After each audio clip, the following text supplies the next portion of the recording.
Ladies and gentlemen, European Athletics Under 20 champion!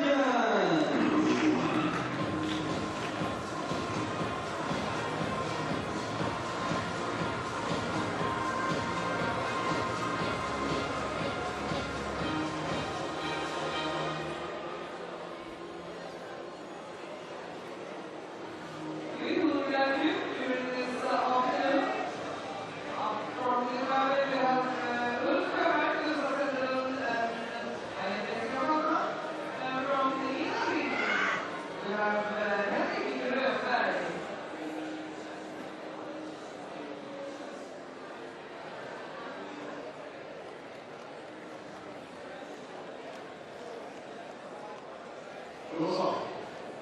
Jag uppfattar det som att vi kommer den här från bra. Hej Mario, Tori, du går säkert och så. Välkommen hit.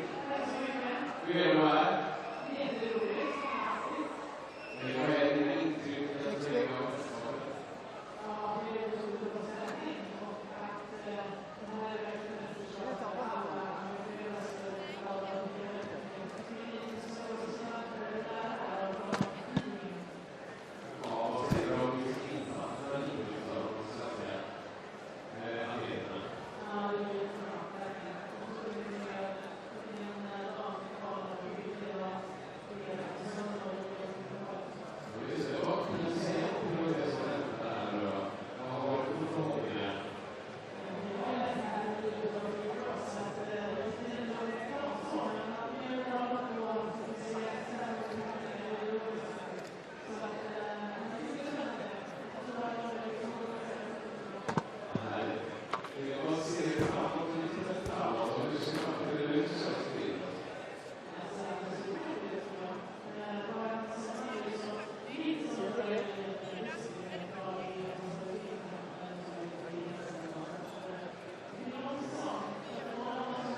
Ready to start now, and the men's steeplechase will be on the way in a couple of minutes. It'll come up, I think it'll come up before the actual event.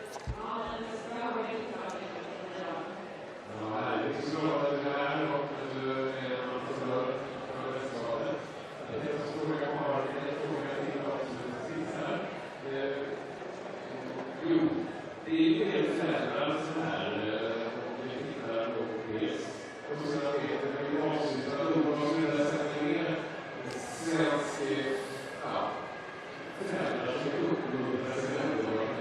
Well, welcome back to commentary on the final day of the 2019 European Athletics Under-20 Championships. And the reason we're putting that result up, which was the third heat of the men's 4x100 metres relay, is that a little while after it had been concluded and after the morning session came to an end, the Czech and French teams were both disqualified. Now, that meant two things. Firstly, that Spain qualified directly from that particular heat, and Estonia get through.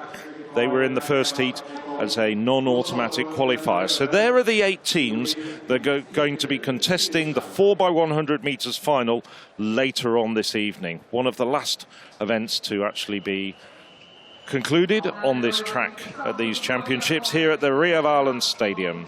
So that explains what happened after we finished this morning's session. But now we're ready to get underway with this afternoon's session and the men's 3,000 metres steeplechase. Well, there you go. There's the stats, including a championship record of 8:37.94. And that very venerable European under-20 record, 8:29.50.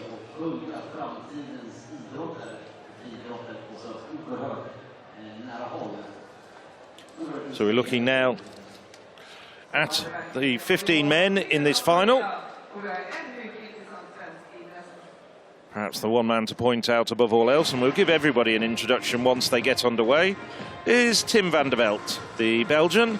He's second from the right of your screen, just hopping up and down at the moment. The blonde-haired Belgian leads this year's European best performers by over 20 seconds. And he was majestic in qualifying. I think that's the one way to say it. I mean, we were wondering because he took a big lead and then basically stopped, let everybody catch up, and then sprinted away. And we were wondering what was going on, and he later revealed it was actually just his tactic to run away from everybody, let them reel him in, and then just run away again.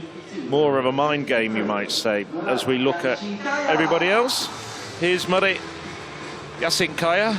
Yassinkaya second on the European rankings this year, having won the Balkan Under-20 Championships. Yassinkaya, well, 8:54.82, but a long way adrift of this man, as you can see from the statistics, Tim van der Velde. And van der Velde, like every athlete here in Boras, is wearing a bib that has I Run Clean on, which means they've undertaken European Athletics' online e-learning program, which educates athletes about anti-doping issues.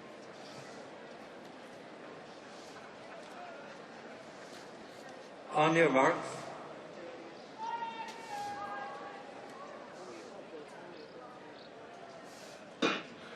Well, we mentioned van der Velde and Yassinkaya, but also running is Adebayi of Great Britain, Kavicava of Georgia, Nur of Sweden, Imroth, second Briton in this final, Vecchi of Italy, Sesmarai of Hungary, Valinicius of Lithuania, the very good Portuguese, very tall Portuguese steeplechaser, Edson Barros, Usa of France, Viciosa of Spain, Elanda of Finland, Mekanovic of Bosnia and Herzegovina, and Garcia of Spain.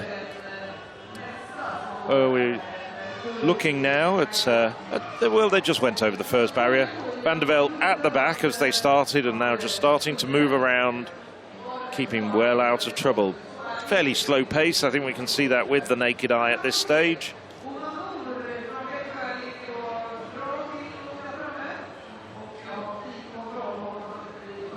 So it's just a question of trotting round. It seems as though van der Velde is content at this stage just to let other people do a bit of the work. Doesn't look like he's going to turn this into a time trial.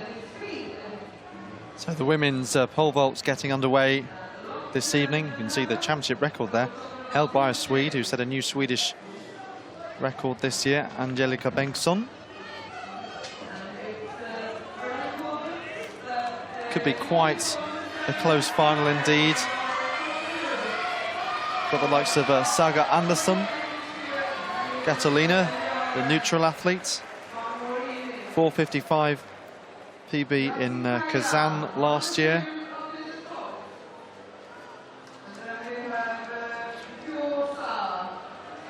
So it's Yalkinskaya leading the way. So they've just gone through a lap and a half. And this is rather pedestrian, which is probably not a good idea as far as some of the men in the middle of the pack, the men who clocked around 9 minutes, because it does rather eliminate their chances of getting in amongst the medalists. Could end up just being a ferocious burn-up over the last 600, maybe 400 meters. So it's Nur going to the front. Well, we saw Nur lead his heat a couple of days ago for a very long period.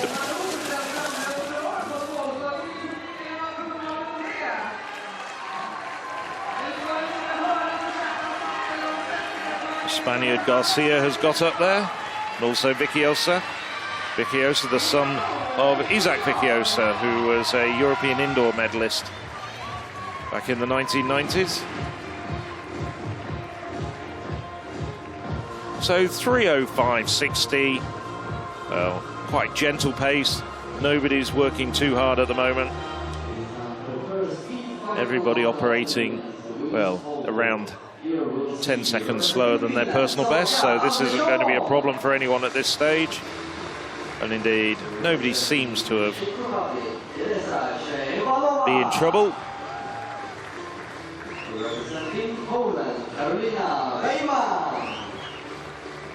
Vecchi and the Bosnian. Makronovic also up there. The Frenchman just pushed onto the inside of the track there, actually almost running onto the grass. Yes, the judges will have a look at it, but if it wasn't his fault, they'll probably let it pass.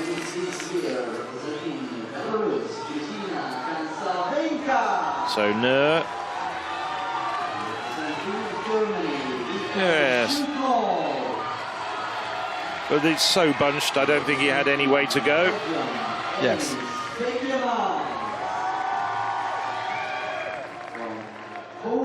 So Van der Velde has moved up steadily as well. And the Belgian favourite is on the inside, half a stride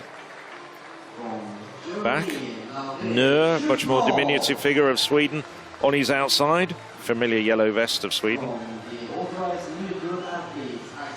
Well, there's been a gentle increase in pace, and that has strung the field out. It's been Usa who's been doing a little bit of that work and pushing on a bit. Viciosa well up there at the moment. And finally, the top-ranked athlete this year with 4:36, representing Switzerland, Andina Hodel. Barros not showing yet, but he ran very well in the heats, and seen Barros in action at other events, including getting a medal at last year's European Under-18 Championships.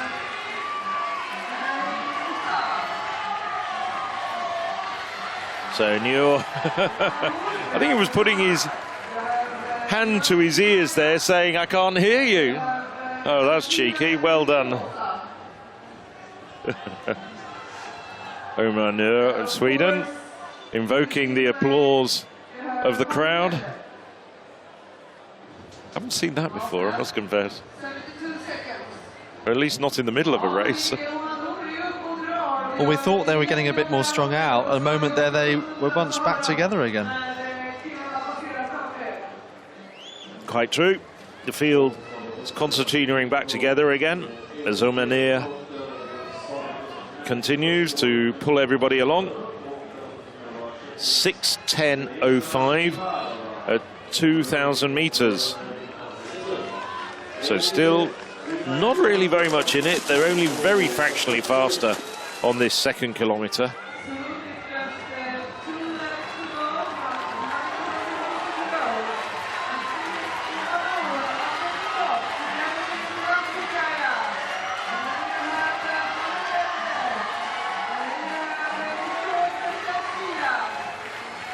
So coming up with 2 laps to go, 800 metres to go.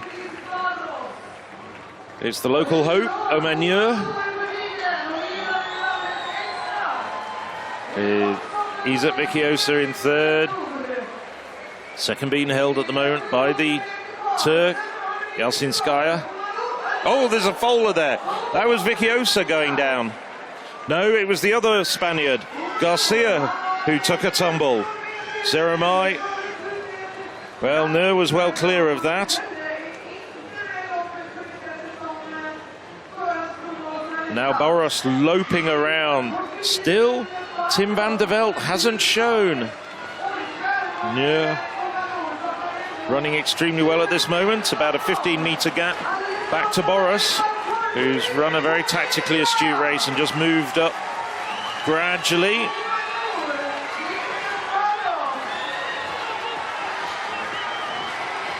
Yalcinskaya up on the shoulder of the Portuguese. So as they hear the bell, and that's about 20-metre advantage Omar Nur has got. Yalcinskaya now starting to work hard to try and roll him back. Boras looked around there just to see where everybody else was. Well, there's about another 7 or 8 metres back to Sedemai, the Hungarian. And no sign at all so far of Tim van der Velde. And the wheels are coming off Van der Velde. He's going backwards. After his antics in the heat 2 days ago, what has happened to Van der Velde? He was a prohibitive favourite, but let's look at the man who's leading the way at the moment with 200 metres to go. It's Omar Nur. Behind him, Yalcinskas of Turkey, Boras of Portugal. Those are the men in the medal positions at the moment. Well, Yalcinskas is pulling in. He's getting up on the shoulder of Nur. Nur now starting to look very tired. He's looking around him. Yalcinskaya now over the barrier and into the front and sprinting for home. Nur, well, it's a gold for Turkey. Yalcinskaya takes gold in 8:58.20 unofficially. Silver for Sweden, and a very unexpected silver indeed, with bronze going to Turkey, to Eton Barros.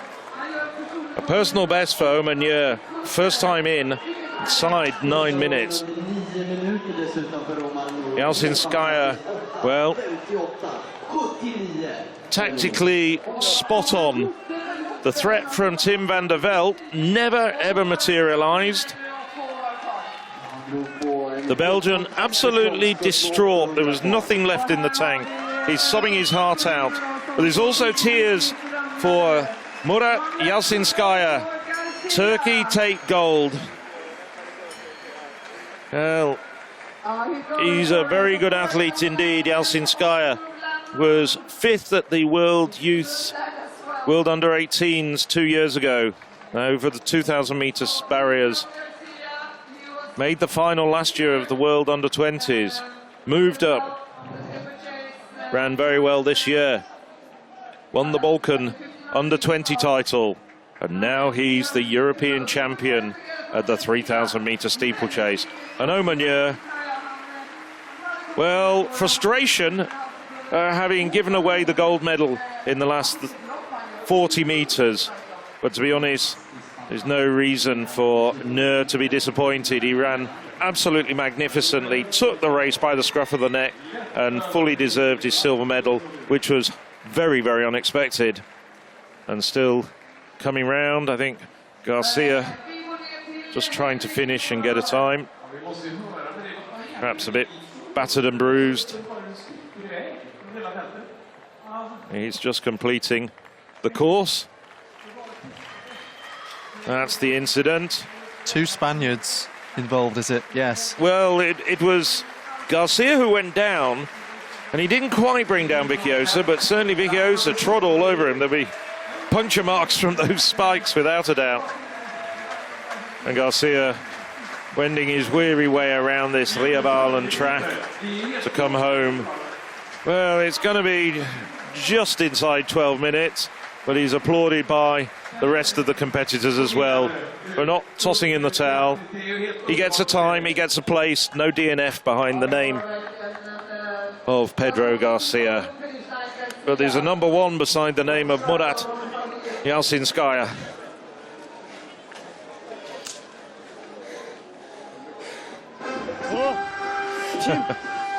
Very happy Turkish competitor, and I'm afraid to say a thoroughly disappointed Belgian one. Have the victory serving of the 3,000 meters for women. And here to present the medal of first deputy Lord Mayor Ulrik Nilsson.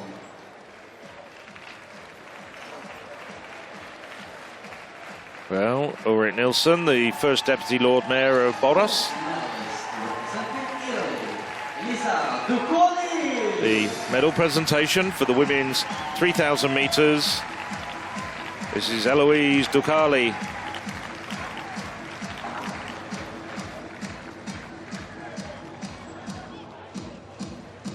Dukali, very happy Italian runner. And this has been a good championships for the Italians.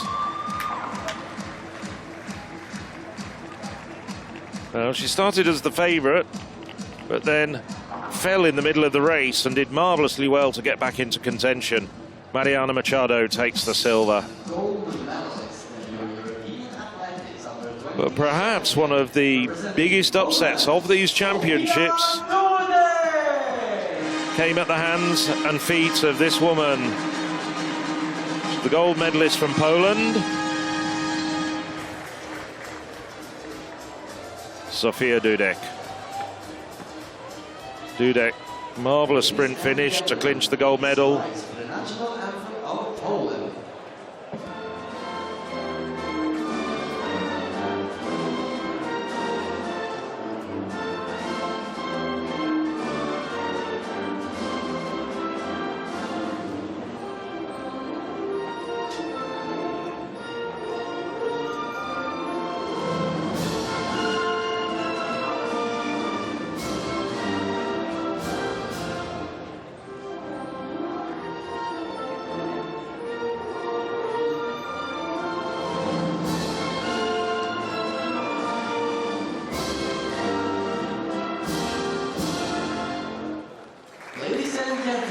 So Sofia Dudek, terrific sprint finish from the pole to take the gold medal.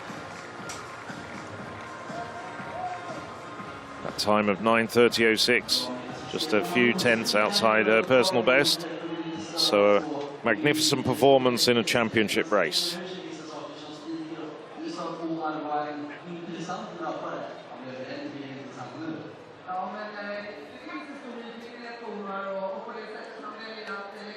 There's confirmation of the steeplechase results. Elsinskaya, 8:58.20. Silver and bronze going to Nur of Sweden and Boras of Portugal. The rest of the standings as well there. Tim van der Velde, overwhelming favourite, finishing down in 10th. And looked a very, very tired figure on that last lap as men went past him.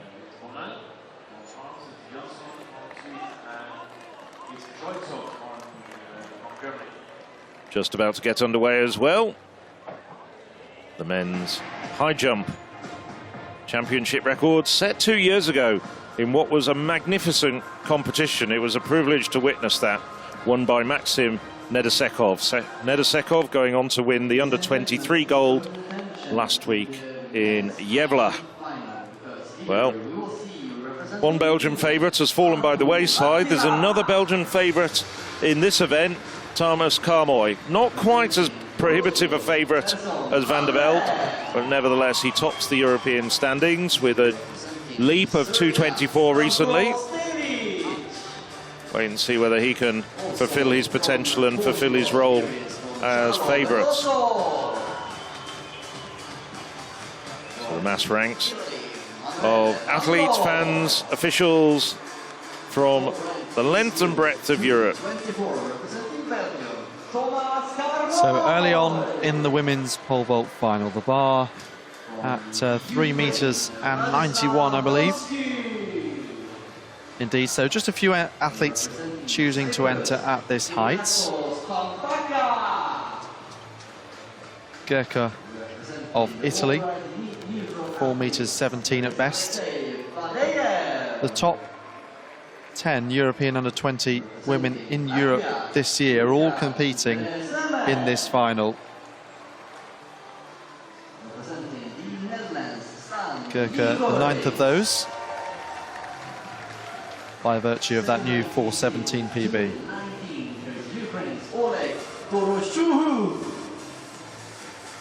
So you can see there, bottom left of your screen, the other athletes that have cleared thus far.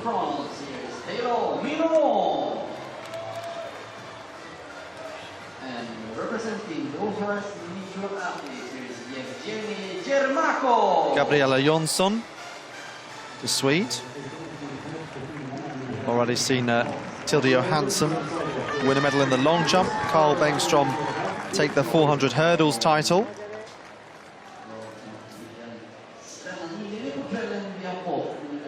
And Omaner just a few moments ago taking the silver in the steeplechase.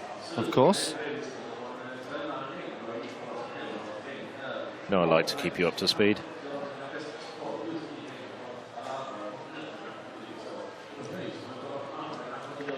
So still in the early stages of that final with the bar at 3 meters and 91.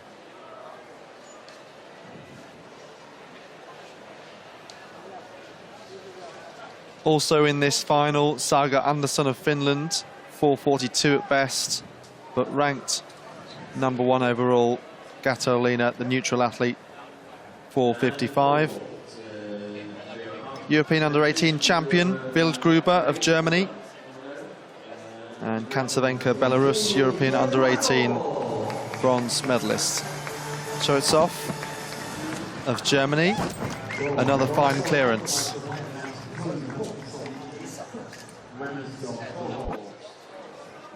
Well, it's looking particularly cloudy just before this final session of these championships got underway. We had quite a heavy downpour.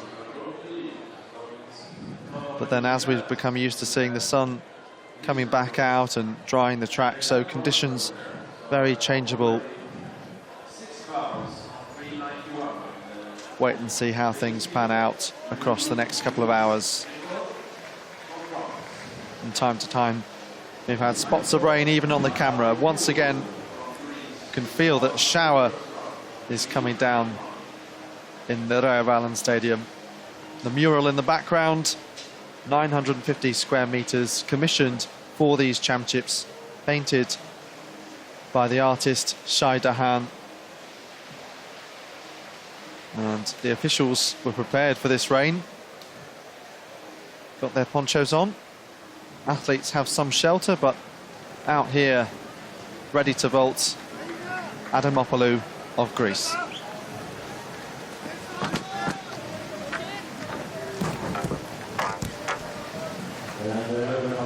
So bringing the bar down initially at this height.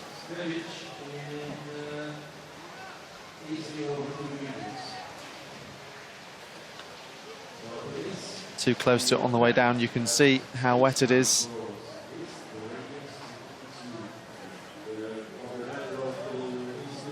So 2 more attempts at 3 meters and 91. The athlete who has a lifetime best of 4:15. The water jump in the steeplechase, all of a sudden looking a little deeper there.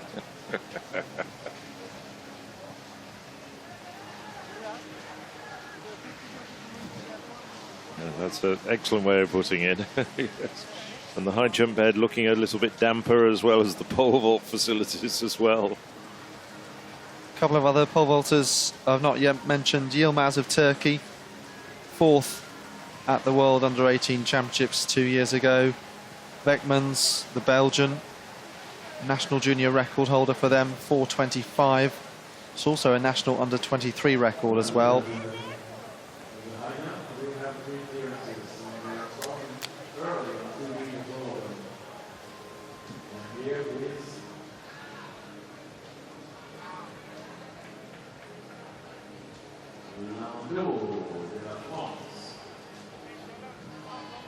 So umbrellas at the ready. The last session here from Boras, the European Athletics Under-20 Championships. Been well hosted by the enthusiastic Swedes who love their throwing and jumping as well in particular. So keep you across everything that's happening in the field.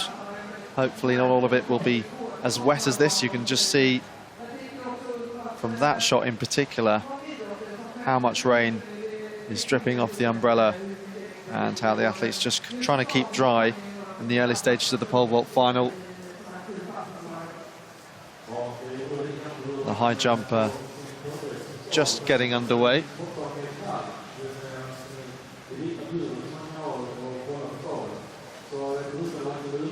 So to come on the track as well, we've got the men's 5,000 metre final scheduled to get going in around 3 minutes time,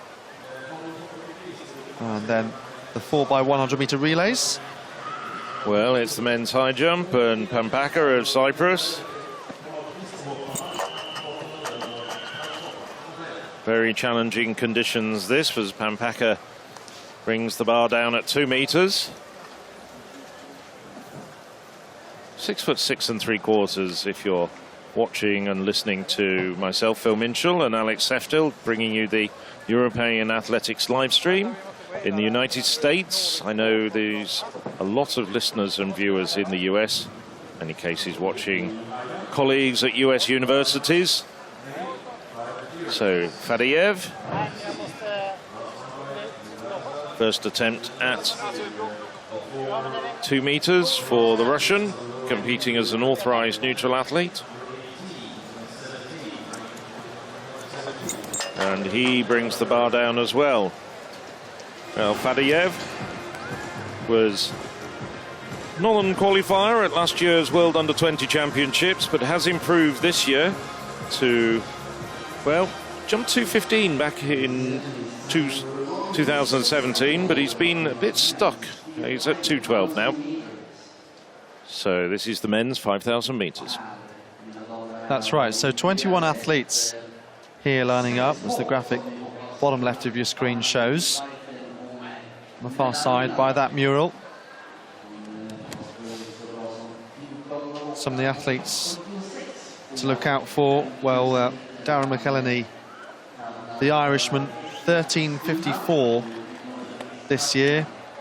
Rory Leonard, the Brit, both his parents athletes, absolutely smashed his 5,000 metres track debut this year, comfortably inside the standard for this event, 14:16. There is the Irishman that I mentioned.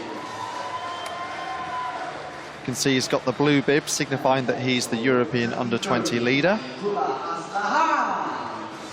Aslan Han of Turkey. Plenty of impressive distance performances from them at these championships.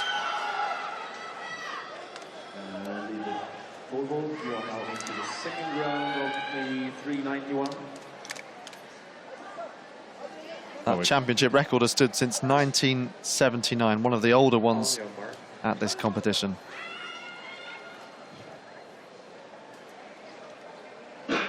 By contrast, that European record just got revised yesterday. Yes, absolutely. It was a fine day for Norwegian athletics, as we were saying, because Karsten Warholm, 47.12, new European senior record.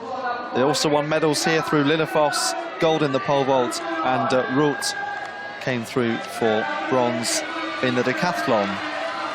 So the Swede just on the inside, just shading this one in the very early stages. That's Emil Milan de Oliva. Lifetime best of 14 minutes and 8. So McElhenney, the only athlete who's run sub 14 minutes in his lifetime. Ireland getting silver with Kate O'Connor in the heptathlon, behind Maria Vicente of Spain. Other than that, a bit of misfortune. Fourth in the 400 metres with Davisia Patterson, and so too Aaron Sexton in the men's 200 metres. So the president of the Irish Federation was telling me that McElhenney, one of their biggest hopes for this final session. Chikoli of Israel in the Navy, behind the leaders in around 5th place at the moment. lifetime best 14 minutes and 20 this year. So 11 laps to go. Well, this is Vladislav, should say Ole Dorashuk, 219 performer this year, still only 18 years of age, and he sails over. Ukraine got the silver medal 2 years ago, thanks to Dmitry Nikitin. Another fine tradition in this event. So, easy performance for Dorashuk.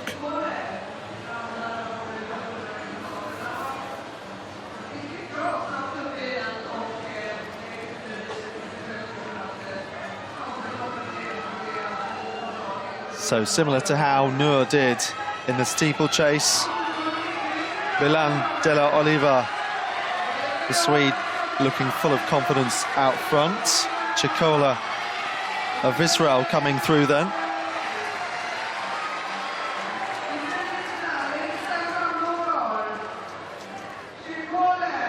Israel haven't won a medal at these championships since 2005. So Taylor Minus, his attempt at 2 meters for the French under-20 champion. And Minus sails clear as well. Minus is a best of 2:17, so shouldn't have too many problems at this height, even in conditions like this.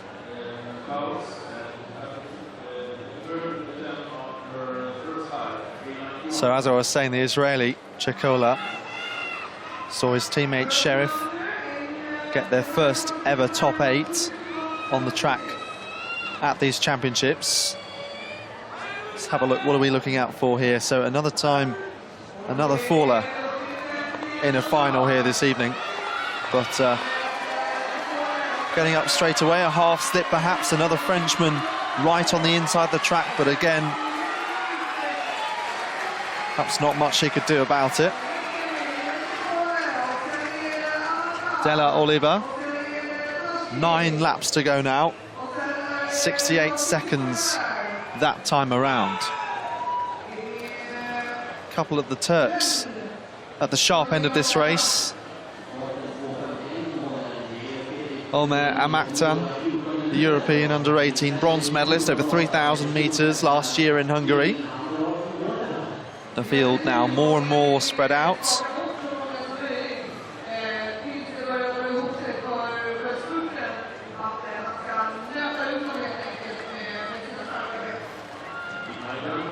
So meanwhile, the pole vault final going on in the field. The bar still at 3 meters and 91 early on in that competition.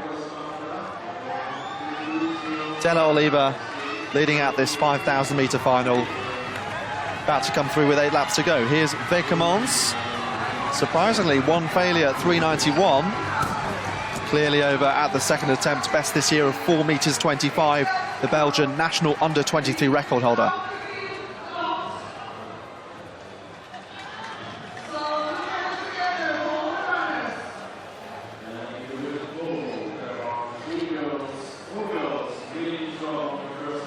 So that's better from Wekemans of Belgium.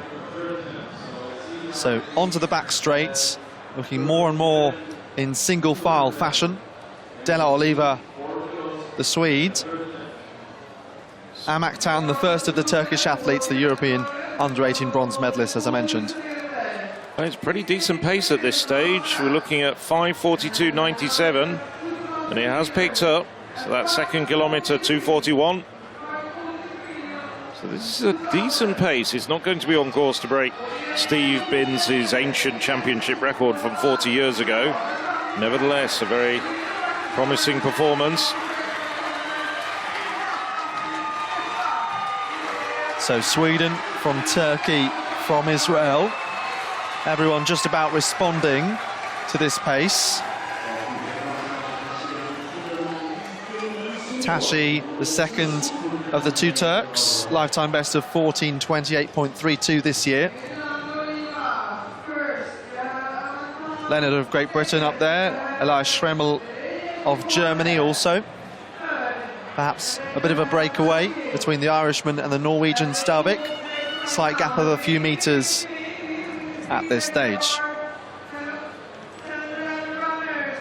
Rory Leonard just on the outside there. Great cross-country success in the winter, but now really proving that he has quality on the track also.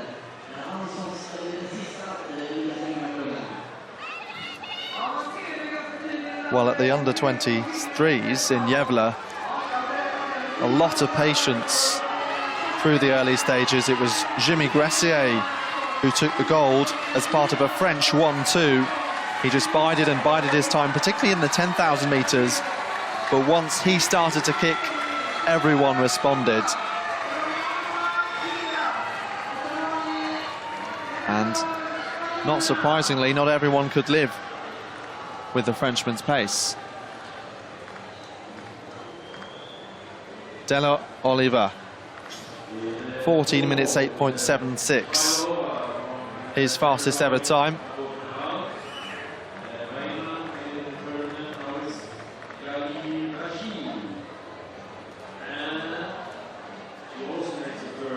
So 5.5 laps to go.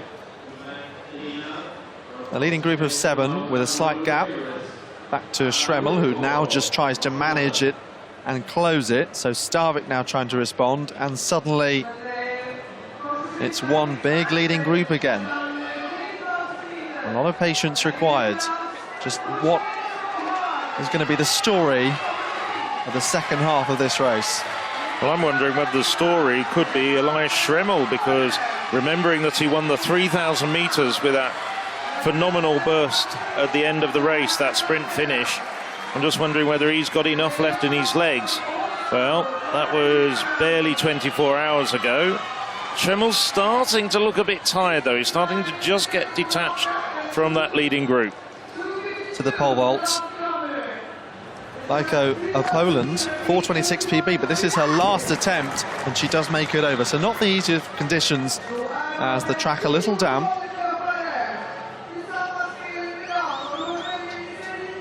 So affecting the runway in this pole vault competition. They're vaulting by the top bend as the runners in the 5,000 metre final just passed them. So the bar now look to be going up to 4 metres and 6 as far as Lyko the pole is concerned. Chikole of Israel taking the lead then, as the Hungarian just discarding his leg number that perhaps come loose. So really bunched together then, shoulder barging their way through.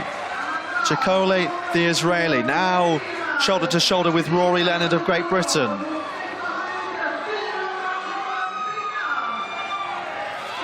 Leonard, that new 14-16 best this year from the northeast of England. 37th of the World Cross Country Championships in Aarhus in the under-20 race. Haven't really mentioned Las Heras of Spain, who's also right up there and looking pretty confident on the outside. The Norwegian once again with a gap that he's managing, trying to stay with this group. They're so close at the back there. We've seen a few fallers in cagey middle and long distance races throughout these championships. Of course, the under-20s are on the 3,000 and 5,000 in comparison to the under-23s 5 and 10. Chikola of Israel, De Oliva, Emil Milan, De Oliva, the Swede. Halkovitz of Hungary now having a go. It's almost like a pulley system. You have a go, I have a go, doing the hard work, sharing the hard work, the main thing, I suppose. Well, this is a really enthralling championship race. There's plenty of people willing to have a go. And now it's the turn of the Hungarian at the front. And he's really working hard as well. Well, this has been a really interesting championship race, I have to say. I mean, compared to some of the championship races we've seen here and the under-23s, where it's one person just romping away with it, or perhaps a very pedestrian early pace turning into a 400-metre burn-up. This has been honest from the start, and they've really worked very well, and everybody's been wanting to have a go. Now it's McEhenny moving up. And they're doing this in the driving rain. A little bit of rain, a bit of drizzle, nobody minds, but this is actually quite fierce, the rain coming down now.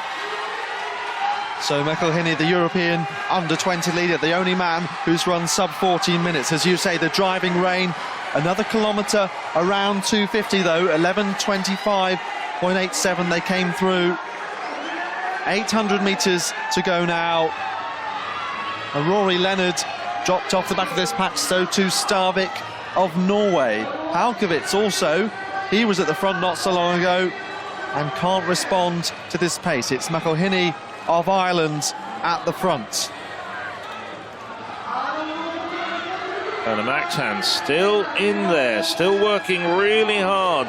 This is the bronze medalist from the 3,000 metres last night. Well, we've lost Schremmel, the gold medalist. He tried to double up, hasn't worked out for Schremmel, but the two Turks are still in there, as well as 4 other runners. So too the Swede, Emil Milan de Oliva, was wondering how he would go in the last couple of laps with PBs of 800, 1,500 and 3,000 and 5,000 this year, but way off the back at the top of the screen. McElhinney, look how relaxed he looks. Las Heras sticking his tongue out a moment ago, licking his lips and getting ready. 1 lap to go. So Spain, Ireland, Turkey, Israel, another Turk, and Palkovits of Hungary, the 6 men now with a metre or 2 between each of them. Is this going to be another great gold medal for Spain? Ireland in silver medal position, just like Kate O'Connor was at the end of the heptathlon. Amaktan, the Turk, he was in 3rd spot, the European under-18s, once again in the bronze medal position, but looking to pounce and overtake the Irishman, which he does so. Just 200 metres to go now. McElhinney looking behind him. A reasonable gap. It's Las Heras, the Spaniard, who looks like he's going to have it all his own way. Down the home straight, one final time. Already beginning to celebrate. What a run from Las Heras. 14 minutes 2.77. Amaktan takes the silver, his 2nd trip to the podium. And Darragh McElhinney takes the bronze for Ireland. Well, there's confirmation of the times. Las Heras, 14:02.76, personal best for him. Aslihan, sorry, I said it was the other Turk. But it's Aslihan who gets personal best as well, and I'm pretty sure there's going to be a whole spate of personal bests as well. McElhinney, just outside his personal best, gets the bronze. But the stats keep on going. Palkovic of Hungary, personal best in 4th. Amaktan, sorry I said he got the silver, but in fact he was the other Turk, Aslihan. But Amaktan got through the line in 5th place. Chakole, personal best for Israel. So a fine finish for Chakole, who'd done a lot of the work in the middle of the race. So Aaron Las Heras came in with a PB of 14:14.99. 12 seconds faster he's run here, but those men had to be so patient, so confident, not caring that they were getting soaked by the rain in this stadium. Just look at what a picture that is. Some of them forlorn, others delighted. They've all finished the 5,000 metres. And not many of them on their feet. McElhinney is taking the congratulations of Jamie Battle, his compatriot, who finished a fair bit further down the field. A very appropriate name, Battle, in these conditions, the 5,000 metres, but Las Heras delighted coming down this home straight. Adding to a great medal hill for the Spaniards as well. Sotero this morning winning gold in the discus, and now gold in the 5,000 metres through Aaron Las Heras. A kiss for the camera for good measure. I cannot believe this. This is so unreal. It's so unreal, I can't believe it, he says. It's great that we have those microphones to be able to pick up every few words. And I'm very pleased that English is obligatory in all Spanish secondary schools. Clearly quite fluent. Full result there. Las Heras 14 minutes 2. And then Aslan Han 14 minutes and 5. So that's an 8-second lifetime best for him. And Jamie battling to 14th place there. And some of these athletes, of course, Phil, moving up to the 5,000 metres, and I'm sure this will be a great race for their development as well. Experience at this level counting. Oh yes, I'm sure we'll see many of these at the European under 20 race at the European Cross Country Championships in Lisbon in December as well. These are the people who I'm sure will be battling for the top 10 positions. Artu Matila, 2:05. Matila nicely over the Finn.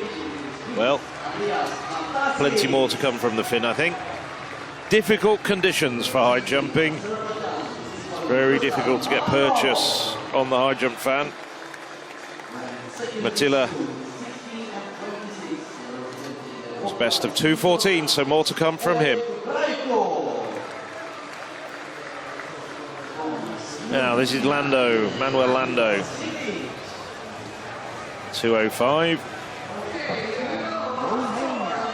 Nicely over for the Italian.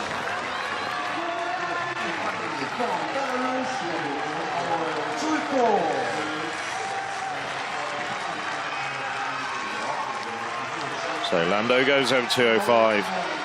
Still a very big group in this competition.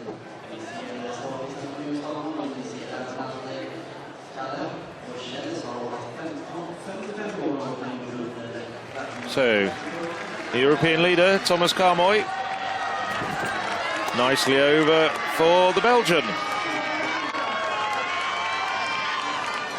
No Belgian high jumper, at least no Belgian man, has ever won a high jump medal. They had a winner back in the 1990s in the women's competition.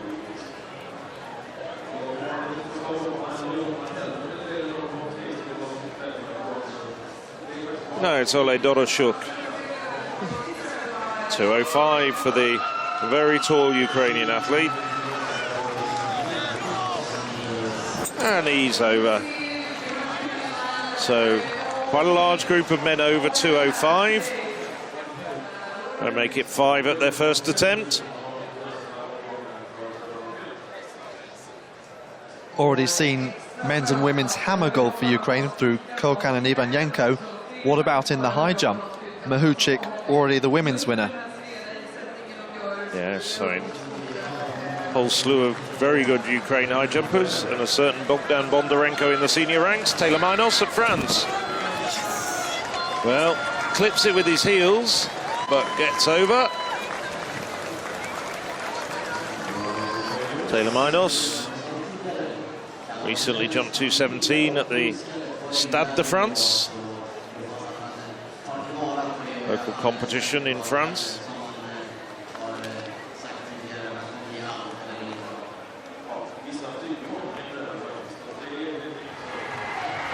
Back to the women's pole vault. The bar at 4 meters and 6 Bonin of France. Good clearance for her. So just a small helpful of athletes entering initially at 391. And the bar now 15 centimeters higher.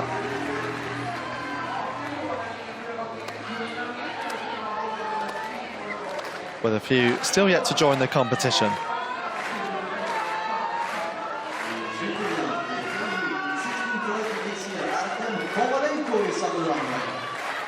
Well, a packed home stand, although lots of people moving up to the back to shelter from the rain.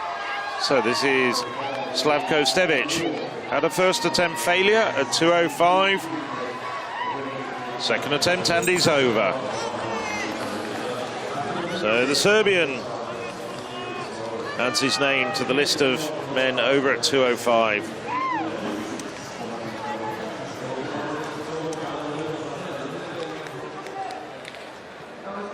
Still No less than 7 men in this competition who haven't cleared this height so far. Only one we've lost is Pampaka of Cyprus, who couldn't get over 2 meters.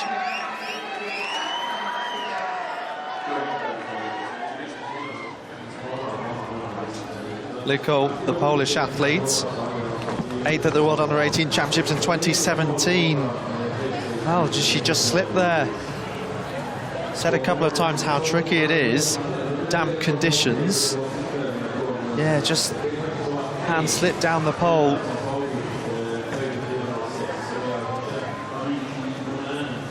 Does have 2 more goes at this height of 4 meters and 6.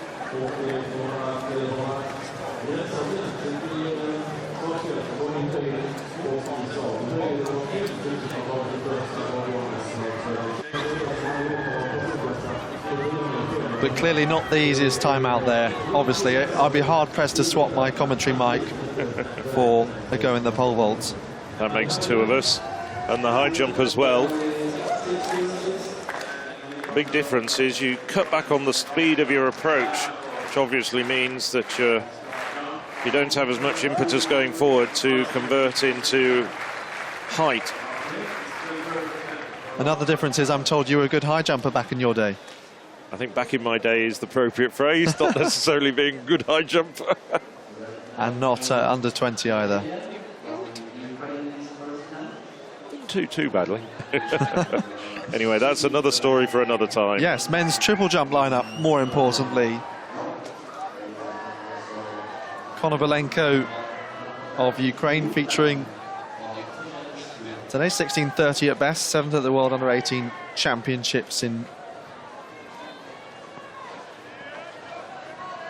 Kenya. Breako, the neutral athlete, 16:26, lifetime best in Sarans this year. Serames of France, World Under-20, bronze medalist in Finland last year.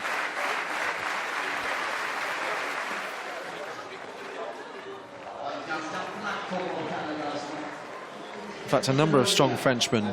Also Raoult, who's a 7'9" long jumper, and 16:13 in the triple jump.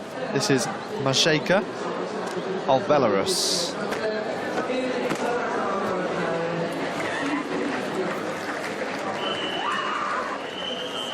So just getting underway once again.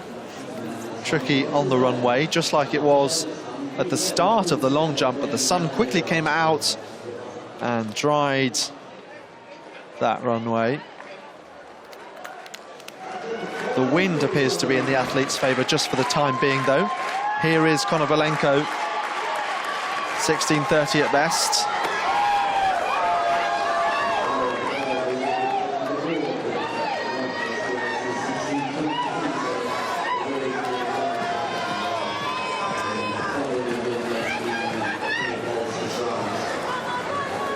Konovalenko, early lead, 15 meters, 86.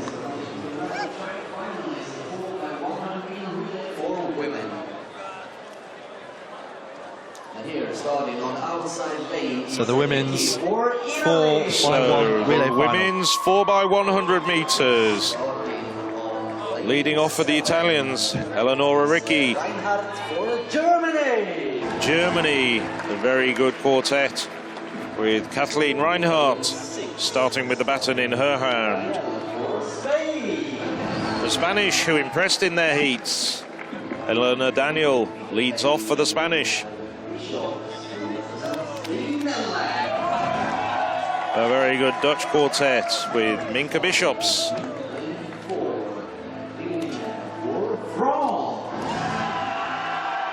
It's Marie-Ange Rimlinger leading off for the French. Now, Great Britain, Northern Ireland, probably the gold medal favourites along with the Germans. And it's Cassian Pemberton who starts for the British. Natasha Goani is the first runner for Switzerland.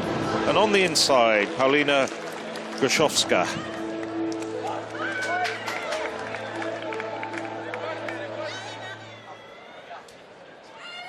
Well, Great Britain, Northern Ireland, fastest in the heats at 44.06. They were a heat winner along with Netherlands and France. On your mark. Great Britain have Pemberton, followed by 200-metre winner Amy Hunt, Georgina Adam with Emanuela Aliou on the anchor leg. For France in lane 4, it's Rimlinger, Chalkau, Gifford and Joseph. And the Dutch have Bishops, Sedney, van der Wildenberg and Sedo, the 16-year-old who took silver in the 100 metres. From the inside, it's Poland, Switzerland, Great Britain, France, Netherlands, Spain, Germany and Italy.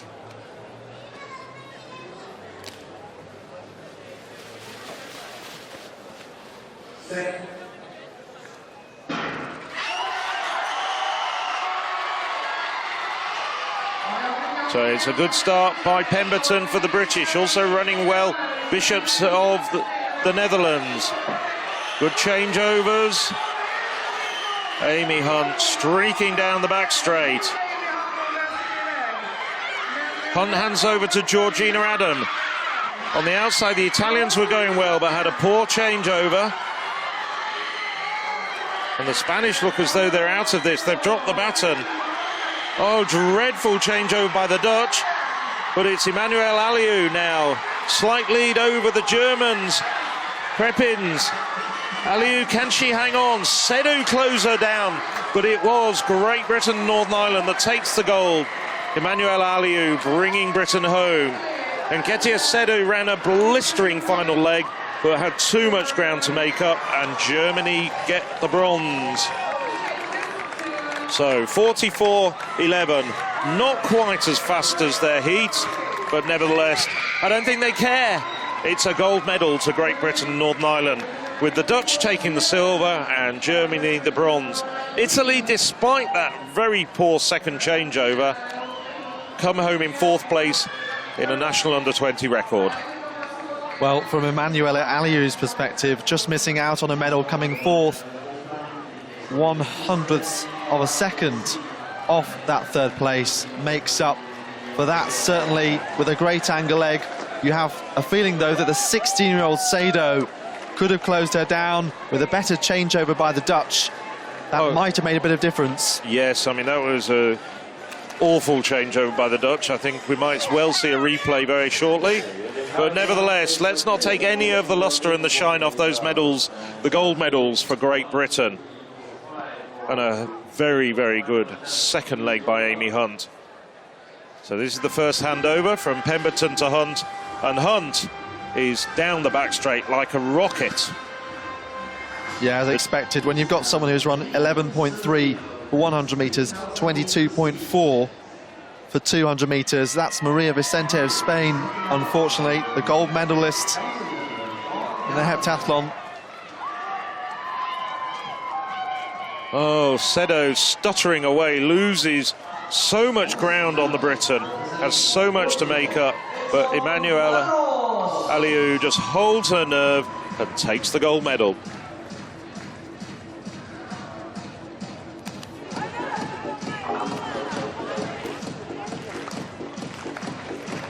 Well, I anticipate it will be just as close in the men's 4x1, come down to some fine margins. But whatever happens at these championships, you know that Sedo has really raised her reputation. So too, Amy Hunt cemented it. So the men's 3,000 metre steeplechase, and Omenur takes a silver for Sweden after leading for so much of the race.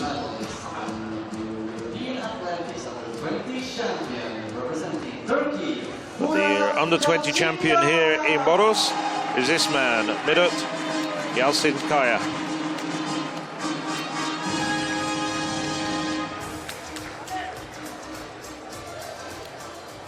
Ran a very tactically clever race, didn't really get involved in any of the pacing, and then just reeled in Nur over the final lap.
Turkish getting together a very good group of distance runners, which augurs well for the European Cross-Country Championships coming up in December in the Portuguese capital, Lisbon. Omanur going under 9 minutes for the first time. Really a brave and courageous run by Nur. And despite a little bit of disappointment at the end that he was out-sprinted by Yalkins Asaya, fully deserved silver medal. So Great Britain, Northern Ireland take the gold. Their 4th of these championships, followed home by Netherlands and Germany in the women's 4x100 metres. Over to the triple jump. Afosel of Sweden. Already at silver in the long jump today. A little frustrated.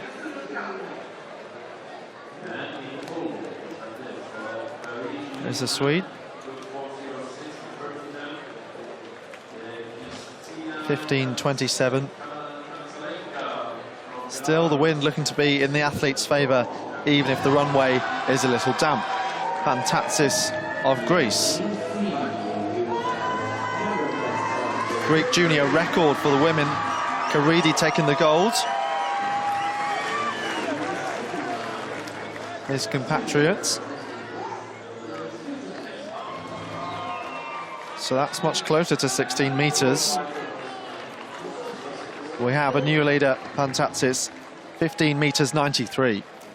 Still in the first round here. Draco, 16:26 at best, that lifetime best in Saransk this year.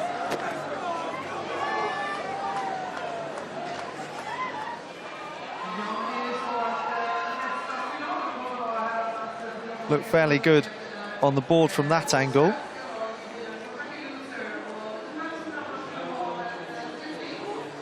(15:43), so in 4th place overall after one go.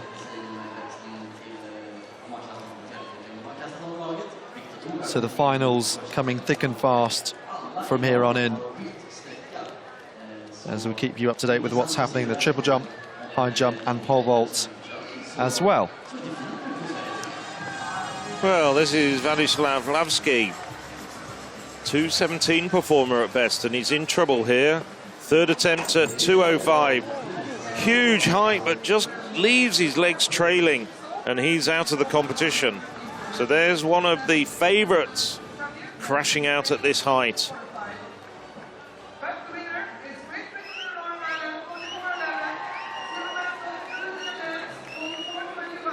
Well, we've already seen 6 men go over this height.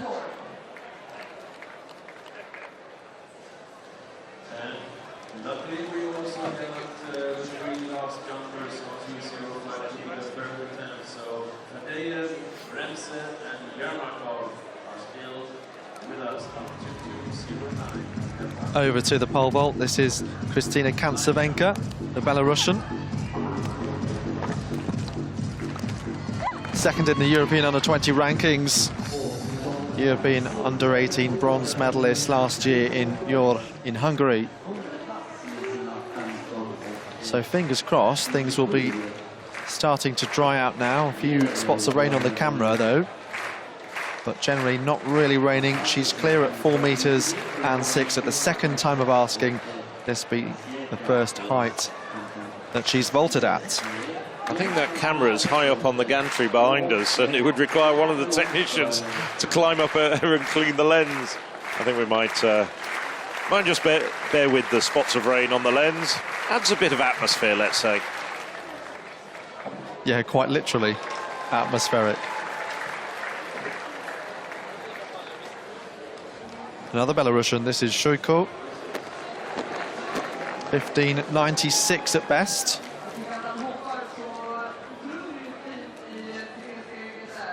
Looks similar to the jump from the neutral athlete we saw a moment ago that put him in 4th place. So 15:41 for 5th. Still everyone having their first effort. Now we're moving to the 2nd round. Masheka, currently in 3rd position.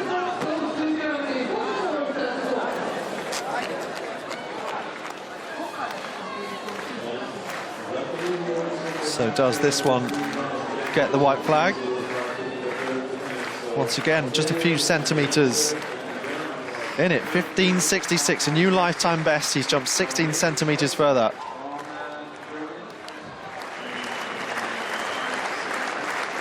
Konovalenko in the second round, the European under-20 leader. And has he extended that margin out front at these championships?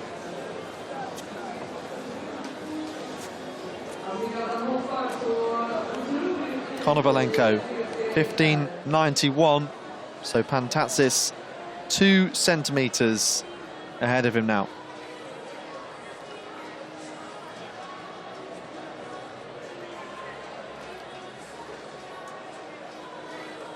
So next on the track will be the men's 4x100 metre relay final. Could be incredibly close. A tough one to call. Well, Great Britain and Germany were very closely matched in the first heat. The Italians have got the 100 metre individual winner, Lorenzo Paisan, on their second leg. Mattia Danola looked good in the 200 metres. Interestingly, the Netherlands have stuck with the same quartet. They haven't brought in the individual 200 metre gold medalist, Onyema Adegida. Spain on the outside, look well drilled this morning. Poland. Shanicevic going off on this first leg for them. Just brilliant how some of the athletes have been giving the camera some love at these championships. Albert, Wolf, Goer and Anse Pepra, very closely matched individually, those Germans, and they should combine to an excellent relay quartet. There is Matteo Danola that I was mentioning, Paisan on the second leg for them. Great Britain, Northern Ireland were very close to the Germans this morning. Sweden made it in as time qualifiers to give the home crowd something to cheer, an outside chance of a medal for them. You'd have to say the same for Estonia, national junior record. And getting through after an earlier disqualification as well.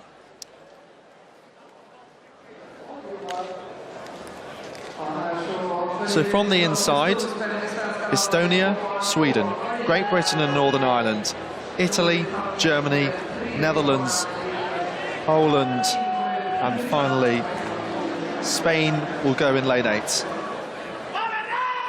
So all about getting that baton you see there round, so too as fast as possible. Ogun Kanmi, the lead-off runner for the British quartet.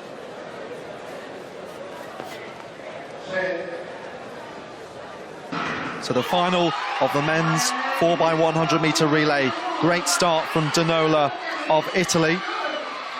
The Estonians going well right on the inside. First changeovers. Italy still going well. Paisan off like a rocket, just like he was in the individual final where he took gold there. Germany well into their running also, and the Netherlands tightly matched in the orange. Reaching for the baton was Italy, past that little puddle on the track. Great Britain trading it just at the moment. Italy trying to chase, so too Germany with Anse Pepra. Anse Pepra coming through, so close on the line. Anse Pepra thinks he's won it, and Gui also looked like he was cheering. The camera looking at the German, Lucas Anse Pepra. It's confirmed, Germany take the gold medal by 1/100th of a second. 39.79, 39.80, and Italy get the bronze. Well.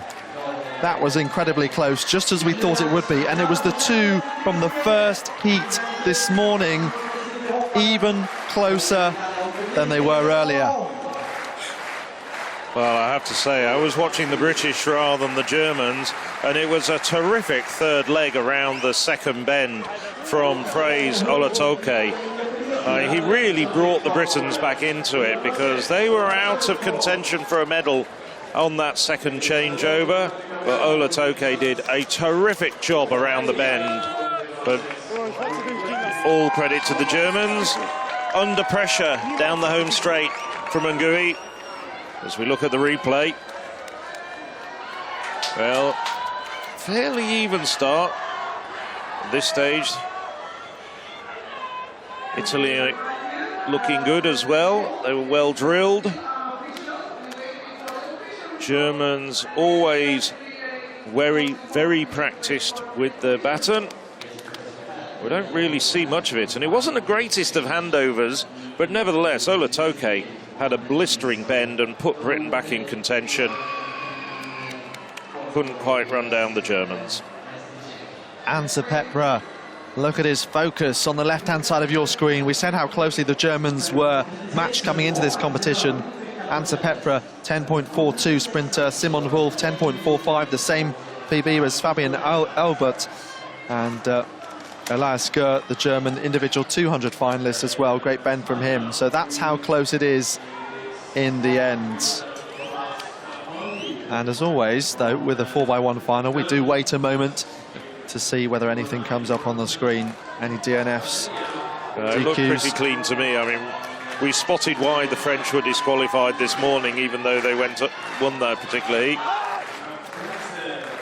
A couple of athletes looking in a bit of pain. Segessi and Ngui looked as though he might have been holding the back of his thigh. Still is so. One of the Estonians getting a bit of medical attention on the tracks, so hope both of those athletes are okay. Back to the pole vault. This is Scheutzhoff, the German. Still at 4 meters and 6 here, and she's made it over this time.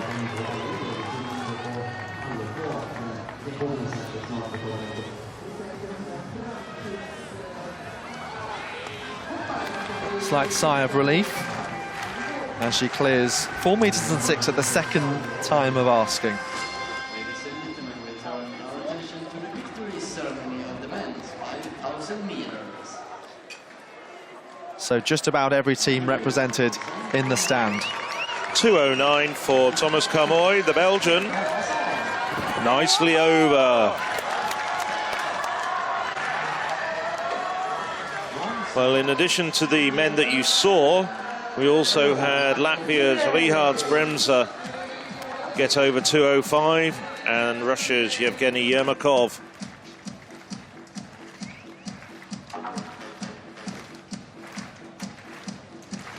So, Alexei Fadiev made hard work of getting over 2:05, but he's over 2:09 cleanly and very well indeed.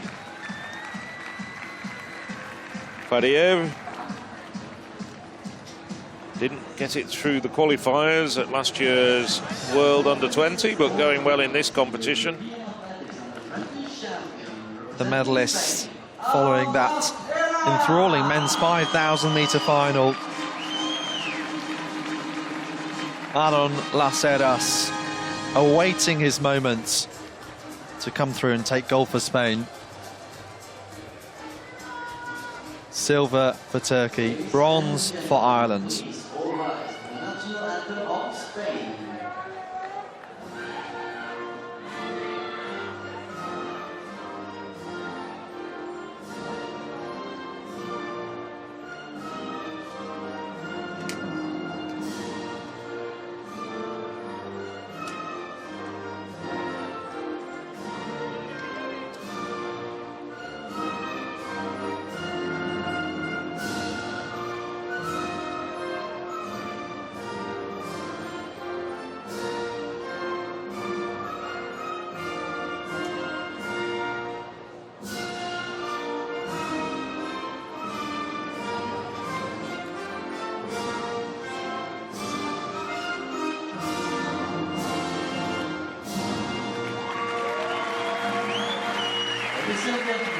Delight for the Spaniards watching on. Bruno Comin, the decathlete, in the background there.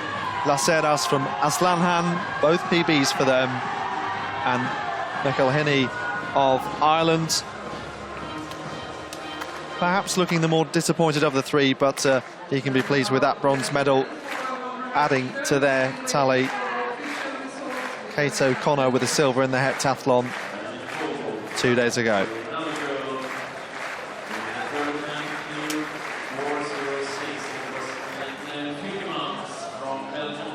Plenty of Italians, Slovenians in the bright green, the yellow of Germany, Sweden and Ukraine. To the pole vault, Saga Andersson of Finland here.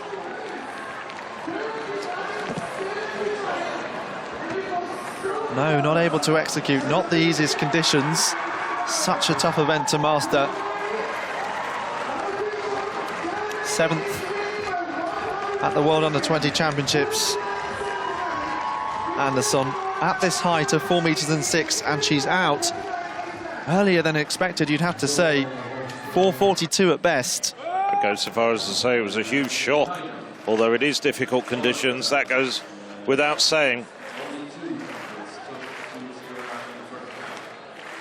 Well, this pole vault competition might not last as long as we predicted. Beckemans, she does get over 4 meters and 6 at the 3rd time of asking.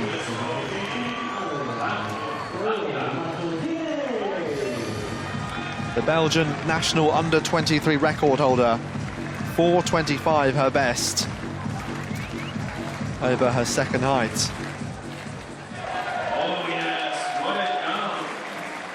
Spanish team now sitting down after that rousing rendition of their national anthem. Over to the triple jump. Karl Afforsell, Sweden looking for another medal. He's down in 7th position at the moment. 15:27 is best from the first round.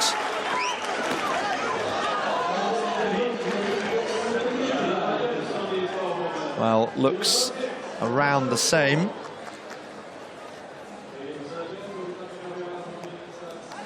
A little bit of frustration for Afforsell. It's an improvement, though, of 9 centimeters. He moves up 1 place.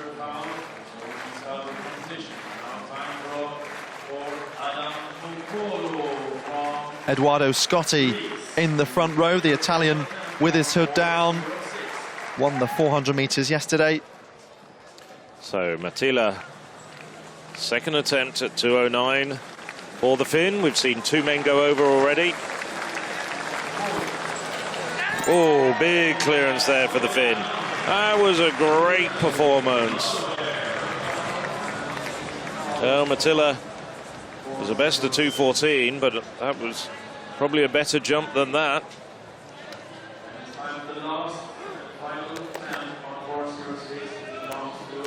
Jarida van Linden.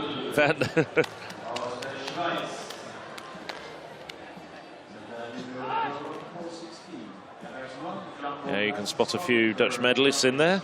Yeah, Roos and the decathlete with the glasses in the background. It's a bit like Spot the Celebrity in the crowd, but based on the athletes we've seen so far across the last few days. So play along at home if you wish. So back to the pole vault.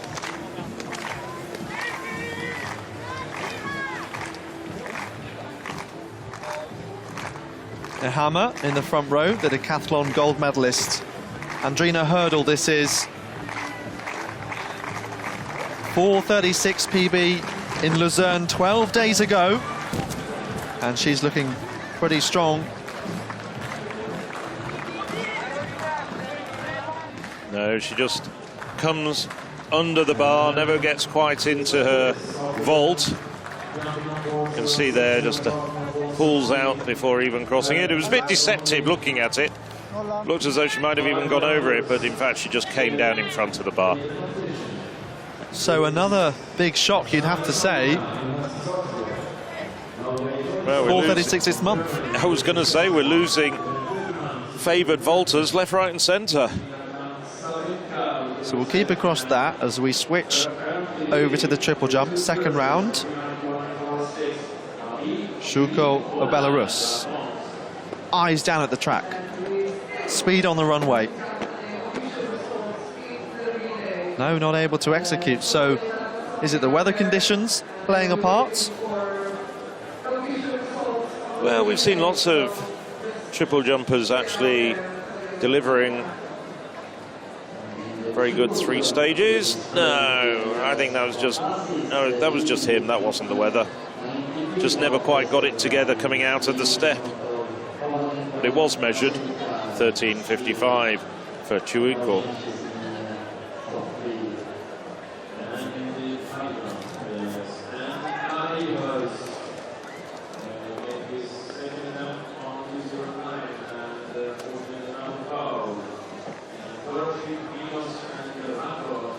But another strong haul of medals for Belarus.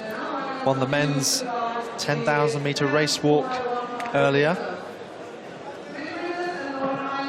Here's Masheka, he's in a medal position. Lifetime best in the second round, 15:66.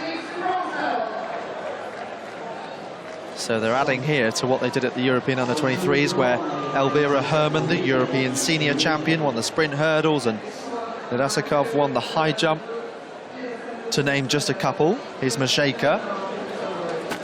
His moment in the triple jump, that did look very close on the ball. It is indeed a red flag.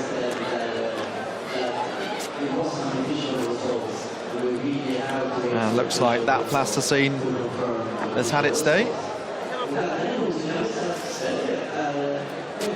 Oh, it's half an hour. The stadium is fairly well protected from the wind. You do have the hill ranges, a number of buildings quite high up either side. We've also got behind us the Boras Arena, the home of IF Elfsborg, the Swedish football team. On the opposite wall to which the big mural is, there we are. The Boras Arena on the other side. Konovalenko now trying to get this crowd going, just taking a moment to compose himself, focus on this task. 2 centimetres behind Pantatsis. In the women's long jump final, though, we had 3 athletes in the medal positions separated by 2 centimetres. In the end, it was Italy who took the gold. That's another red flag.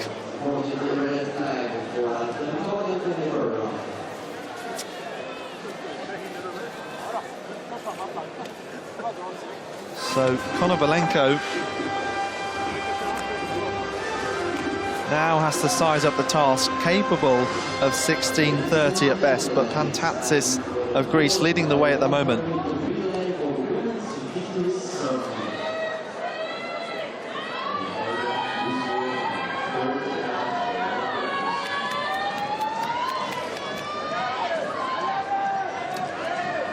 So, Ole Doroshuk,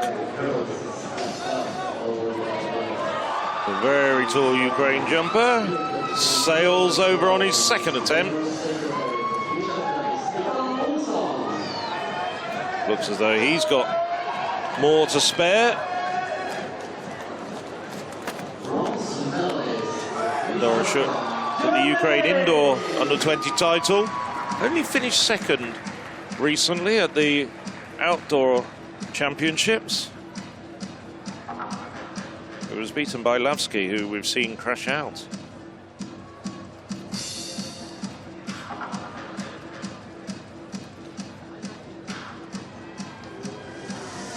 So back to this curious pole vault competition. Now the bar up at 4:16. Marie-Julie Bonin of France. Oh, wow, that bar took a real rattle. Let's have another look.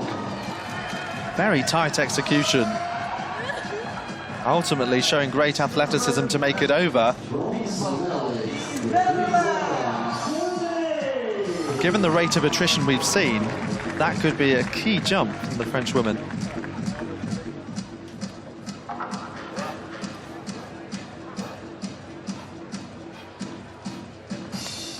So now Kansavenka at 4:16. No, takes it off with her foot.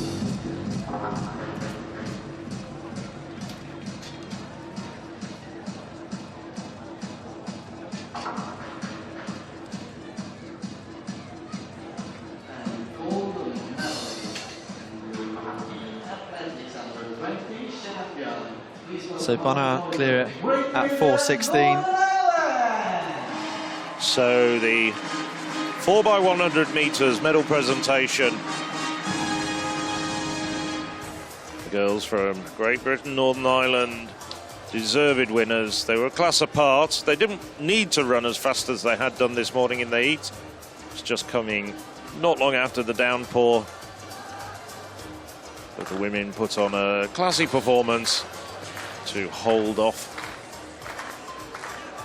the Dutch and the Germans. Emanuela Aliou just getting her medal alongside her Amy Hunt, Georgina Adam and Cassie Pemberton.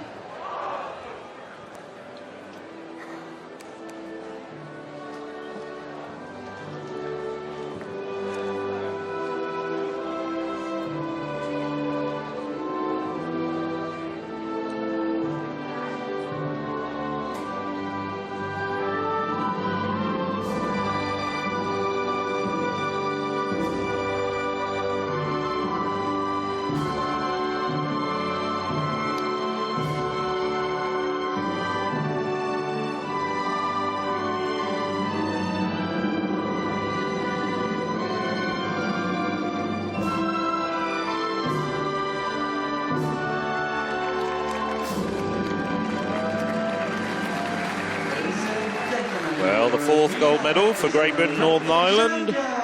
But it's the Dutch alongside them that still lead the medal table. 4 gold medals as well, but a few more silver. Britain, though, have got the most medals, which is 4 gold, 2 silver and 5 bronze at this stage. But we've still got another 9 gold medals to be decided in the last hour and a half of this championship. Ja, mina damer och herrar, han ligger för närvarande 7:a i trestegstävlingen och inte säker på att hoppa vidare. Kolla på Chavez! Malanda of France, 15.99 at best, the 19-year-old.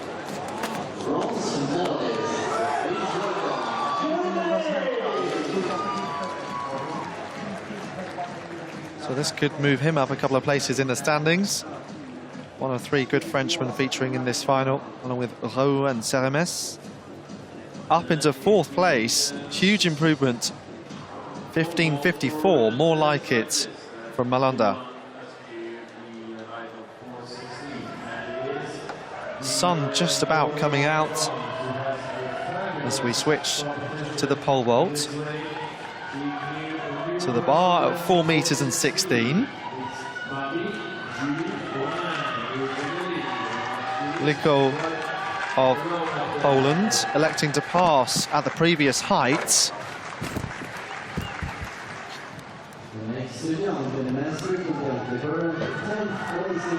So not making it over here, 4.16 at the first time of asking. Well, after what the Frenchwoman did, even though the vault was slightly off to the side, thought there was still a chance of clearing it, but not so. So that one pass at 4 meters and 6 and one failure at 4.16.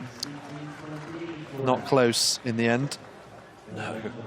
Took it off with her feet. Not quite the way most of the time we expect it.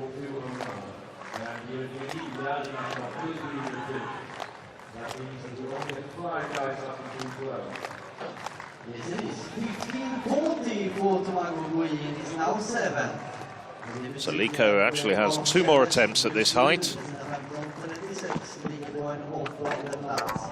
So Taylor minus. Last attempt at 209 for the Frenchman. No, brings the bar down. So 4 men over 209. But Taylor minus goes out. And we've also lost Manuel Lando of Italy and Stevic of Serbia, Bremser of Latvia and Nihus of the Netherlands. Pantatsis in the 3rd round, our leader by 2 centimeters in the men's triple jump final. Red flag for the Greek.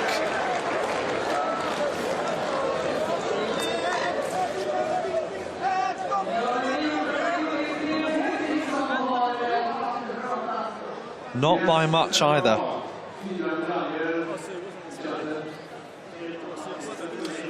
Oh, well, always a shame when we see those remonstrations regarding how close it was. Another new block of plasticine perhaps, but there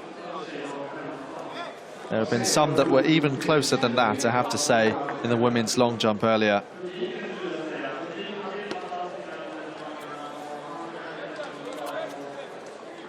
But the Greek does still have that gold medal position provisionally. So, news here that Great Britain and Northern Ireland disqualified from the men's 4x1 after initially finishing in second place. Germany, Italy and Netherlands are promoted to bronze. I'd like to know why that was, because it wasn't a great changeover, that last changeover, but just wondering whether it was out of the zone as we watched R2 Mattia, first attempt at 2:12, very close. Mattia has a very good effort at that.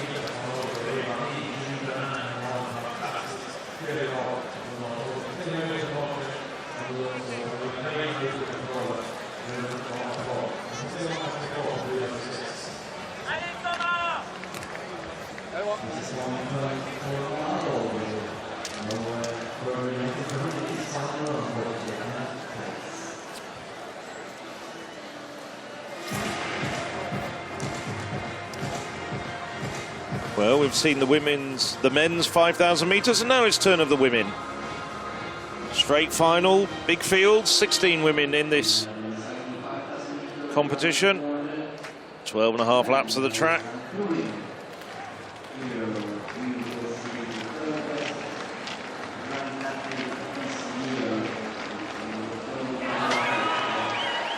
So we're looking for Grace Brock, who's right on the inside. Grace Brock improved recently to a personal best of 16:08.82. Nadia Batacleti. She's a very good cross-country runner, Batacleti. She's impressed over the rough stuff. Bengal as well, very familiar to those who've watched the last couple of Spa European Cross-Country Championships. But Grace Brock, 18 years of age,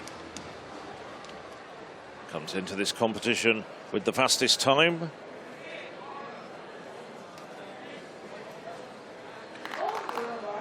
Championship record 15:21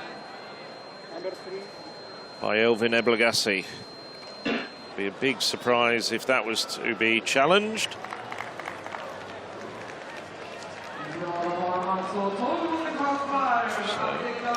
They're on their way.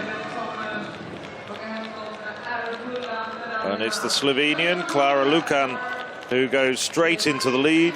Lukan also one of the women we might be looking for as having medal possibilities. Lukan actually was in the 800 metres last year at the World Under-20 Championships. Didn't get beyond the heats. Was also in the 1500 metres, but clearly decided that her future is much further up distance. Also went to the World Under-18 Championships 2 years ago when they were in Nairobi. So Lukan now, this year, has really started to make an impact at the long distances. Ran 16:11, so she stands just a little bit behind Brock on the European list this year. Going the long way round, Izzy Fry, you can see. Also Lourenc, the Portuguese runner.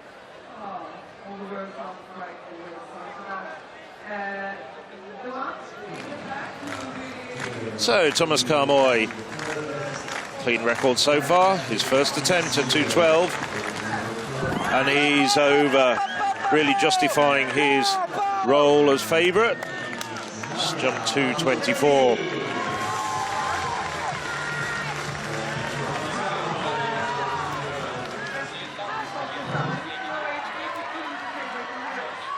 The tricky jump will now decide the 8 guys who get another attempt. current 12th place. So, Ole Dorashuk, continuing a fine tradition of Ukraine high jumpers.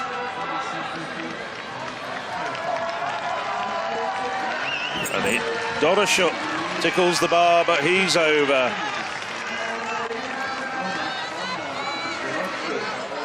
Successor to the likes of Alexander Nartov, who won back in 2007. And back in the Soviet era, Voldemar Yashenko, that great straddle jumper, the last of the great straddle jumpers. So it's still Klara leading the way. Kara Lukin.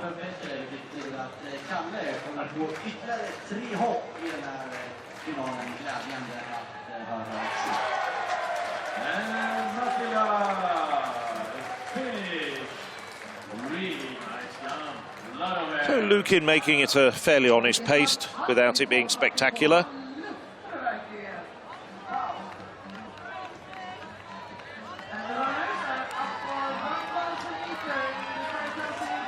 Over to the pole vaults. 4:16, second attempt for Wekemans. Belgian national under-23 record holder. Much better. Looking like a good battle between her and the likes of Bonat of France. Having lost a couple of the contenders, Hurdle of Switzerland, Anderson of Finland. Well, we're back at the 5,000 metres. Brock now up into third place. Yeah, and impressive athlete because she's self-coached. In fact, her lifetime best was on her 5,000 metres track debut. 11th at the European Cross Country Championships, of course, as part of the under-20 race in Tilburg. 25th at the World Cross in Aarhus in Denmark. Batacleti also one you picked out, Phil. The winner in Tilburg, 23rd, so just in front of Brock at the World Championships in Denmark. So both having great cross-country form. It's about whether they can translate that onto the track and get real experience here as well. Well, Batacleti and Brock, the first and second European home in Aarhus. So in very fine form. Just wondering whether they're going to be the two battling for the gold medal, where of course Batacleti has already won it when we get to Lisbon later on in the year. Nicole, the Polish athlete here. Once again, not able to make it over at this height. Looks okay. I have to say, I think her confidence has gone. That means she's out. Yes, by virtue of that pass, just having the two attempts at this height.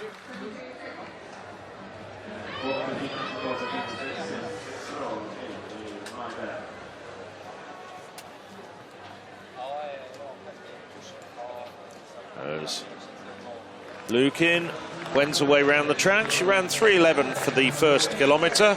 Artu Matila. What a jump. That was an outstanding jump by Matila. Just 2 centimetres short of his best. And if he can repeat that when the bar goes up to its next height will be 2:14. They're going up in 2 centimetre increments. Matila will equal his personal best, but it's still Klara Lukin of Slovenia leading the way and towing the likes of Batacleli, Brock around the track.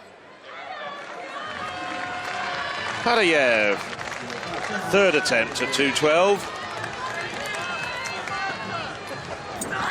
And it stays on. So all 4 men still in the competition. All 4 men cleared 2:12 and will go on to attempt 2:14.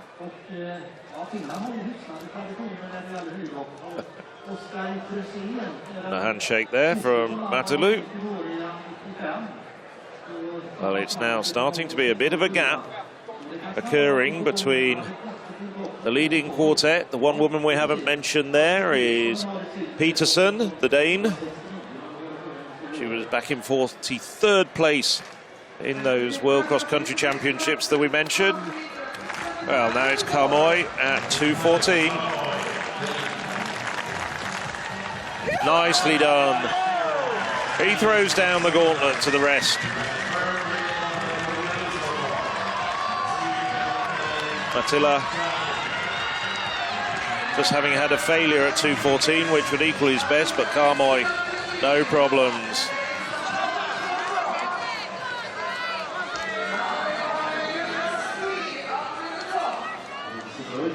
Well, Grace Block now starting to get a little bit detached from the trio in front of her, which is Lukin of Slovenia, Batacleti of Italy, and Peterson of Denmark.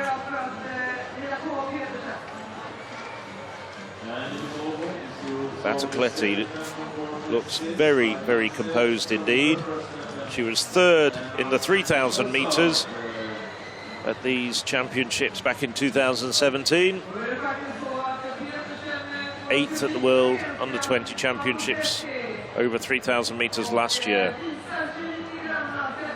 So she's been here before and has got experience and has got the credentials both on the track and across country.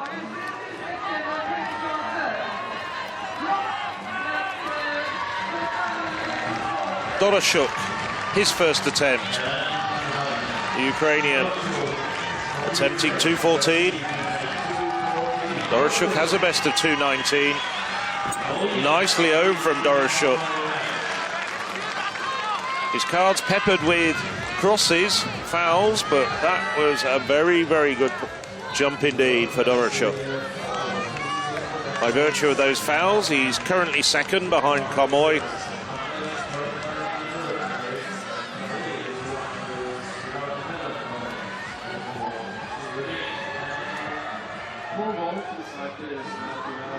So Lukin now really starting to work hard at the front. Batacleti, Peterson just using her as a pacemaker.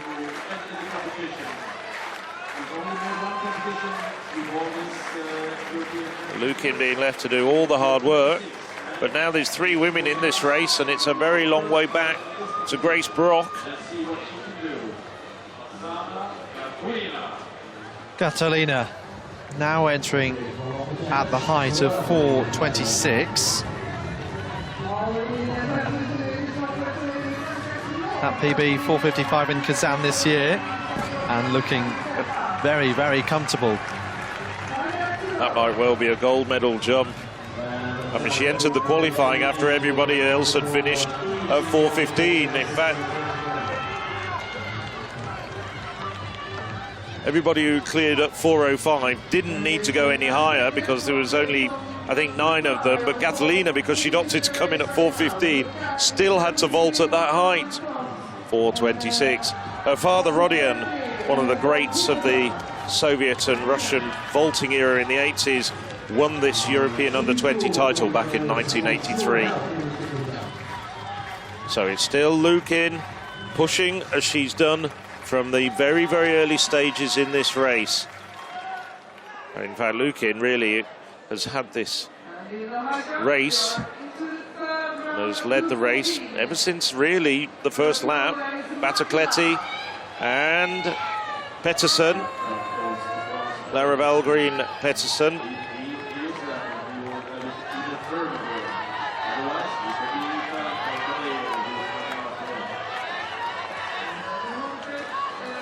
And Grace Brock now in danger of being swallowed up by the chasing pack as she drifts back further and further.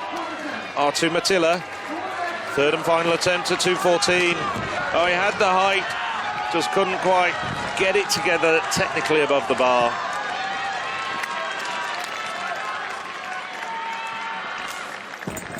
But Matila now, well, he's in third place and has to see whether the Russian Fadeyev can get over. If Fadeyev fails, Matila takes the bronze. Well, now Lukin starting to make a break. Batacleti isn't covering that break. Peterson just tracking Batacleti.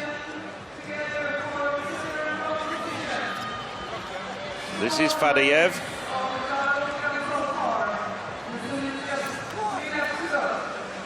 The maths are very simple. Fail, and he's fourth. clear, and he gets a medal. Oh, so close, but brings the bar down. So Arttu Mattila gets a bronze for Finland, but there's still 2 men in the competition.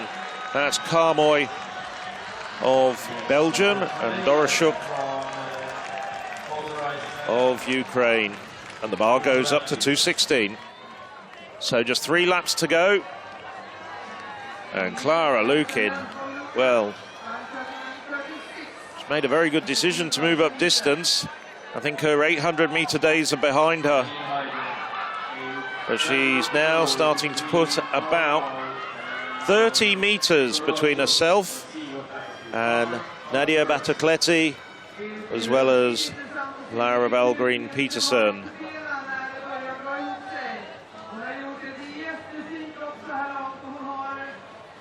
So the blue and red of Italy and Denmark.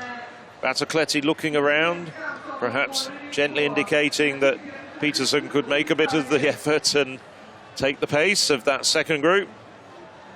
As things look at the moment, it's looking like Klara Lukin is romping away, and I think she's even pouring it on and increasing the speed as she comes round. 2 laps to go, just 800 meters to go. Lukin, very, very nice run indeed. Well, Lukin passed through 4,000 meters in 12:53.04. So she's more or less on course for something around 16 minutes. So that's going to take some time off her personal best unless there's a inconceivable meltdown. But frankly, it doesn't look anything like that. Wortmeyer, she steps to one side. It's not a good day for the German, but no doubting at all, it is a good day for Klara Lukin, this Slovenian distance runner. Well, still pushing on, starting to overtake back markers, which is quite something over 5,000 meters. Just remember, this is a European Championship. These women have had to qualify to get here. Batocletti and Peterson now battling for the silver and bronze. So just 500 meters to go for Klara Lukin. Laura Valgren Peterson now up on the shoulder of Batocletti, but they are about 70 meters behind.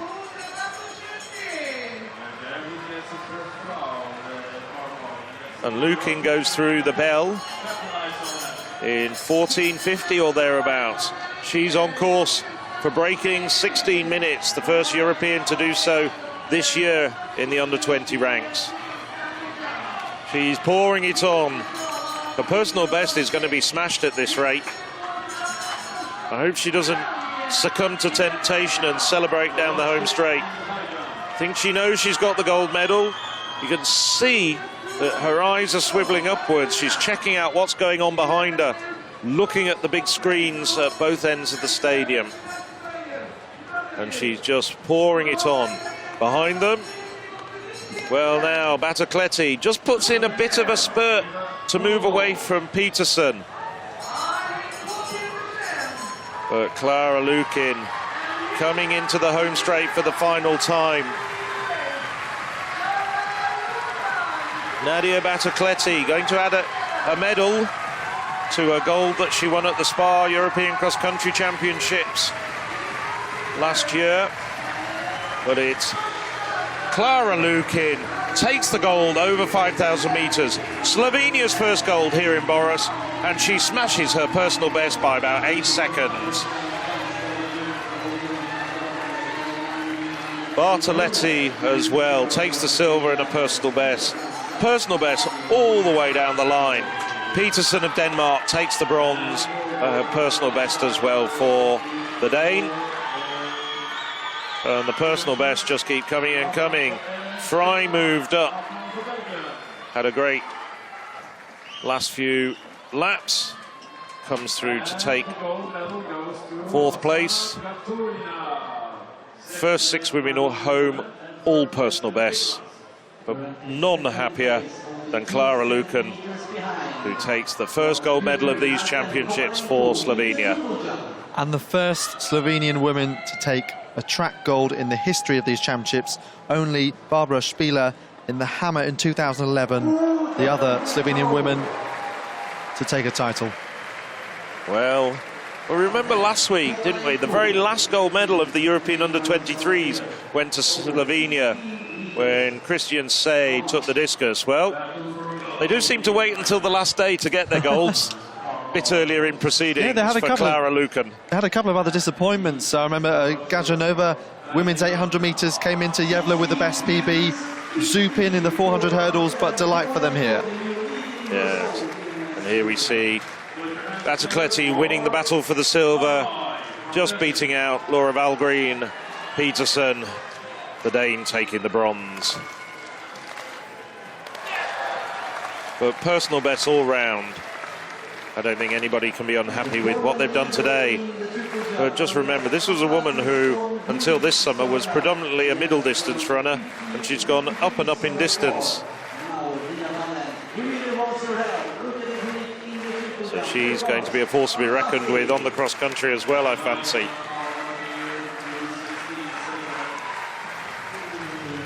Bonar of France, 4:26, her last attempt after those consecutive first-time clearances.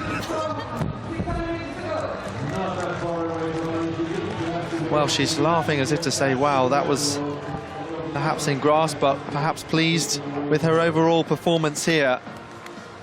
She just seemed to have extraordinary technique, very, very quick change of direction while she's in the air. It's quite wonderful to watch. Kansavenka now, exactly the same position she finds herself in. This could improve the colour of her medal. The Belarusian also unable to improve on that earlier clearance of 4:16. Well, previous failures mean she's out of the medals. Yeah, you're quite right. So her regardless and of whether Velkeman's pass it clears or fails.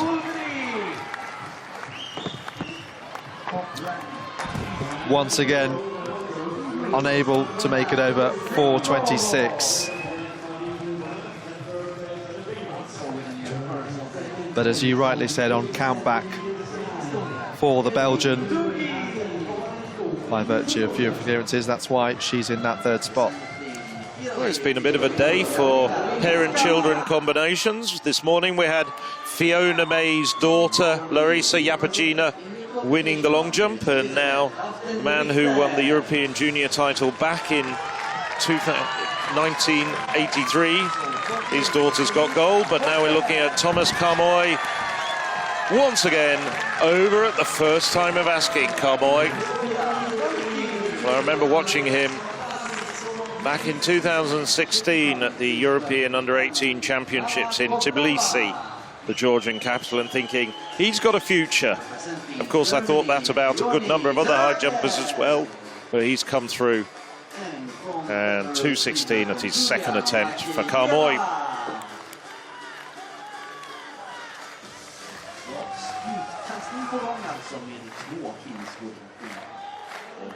Let's catch up with the triple jump. Still Artem Konovalenko in second spot. But that's a massive jump. Finally produced something more like what he's capable of. 16:30, his lifetime best. That looked absolutely huge. 16 meters 50. A European under-20 lead, a PB for Konovalenko. Just 2 centimeters in it before. So Carmoy now, his first attempt at 2:18. I can tell you that Doroshuk failed 2 attempts and has passed his final attempt. And over Carmoy. Well, what's Doroshuk going to do? There is no point actually attempting this height. He's still in second place. His best bet is to pass and gamble everything at a new personal best of 2:20. So Carmoy well in command of this high jump competition. Ole Dorashok still jumping.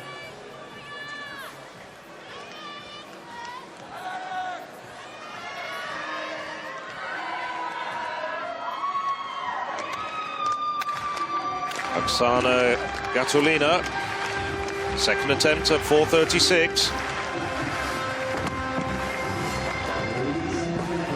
Nicely over as well. Bags of height, just tickled it on the way down.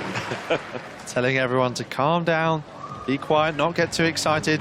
She certainly isn't just at this stage, but proving herself to be a class above her pole vault competitors. No, she's already gone 2 heights above what anybody else has achieved.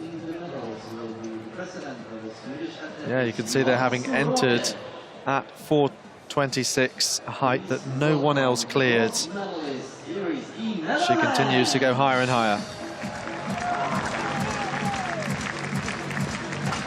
Well, Dorashuk decided to take his third attempt at 2:18. Wasn't to be. Well, silver for Ukraine in this particular high jump competition, to go with Yaroslava Marachuk's gold in the women's competition.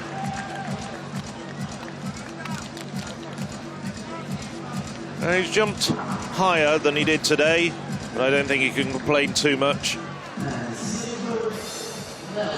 And again, I think he's got a great future, Ole Dorashuk.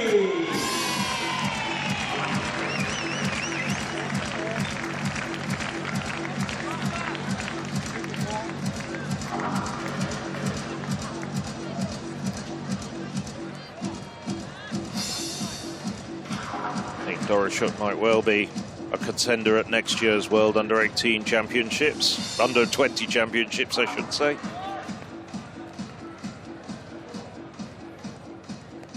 So the women's javelin, quickly moving through the field events. Elena Zengo, the Greek, the European leader. The medals in the men's 4x100 meters. Terrific stuff from the German quartet. It was very close with Great Britain and Northern Ireland, who have since come up as having been disqualified.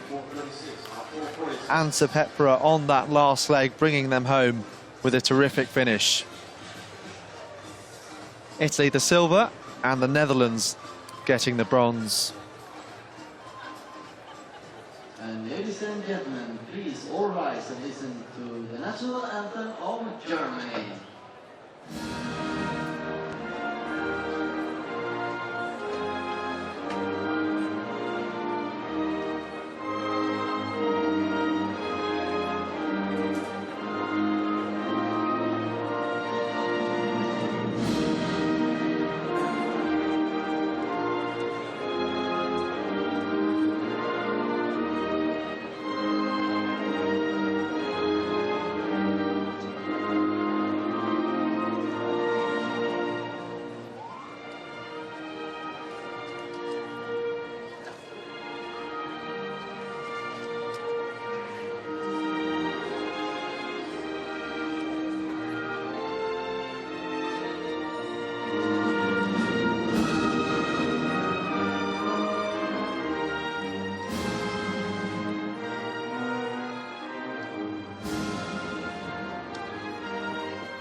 So that German quartet, Albert, Wolf, Gür and Ansa Pepra, taking the title in the end.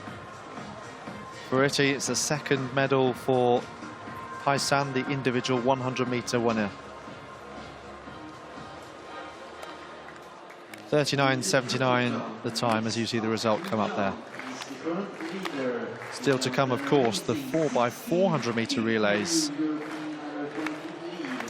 So there's the results of the women's 5,000 metres, and that phenomenal win by Clara Lucan, who just took the race by the scruff of the neck and just kept running away from the rest of the field. Battocletti of Italy and Peterson of Denmark take the silver and bronze.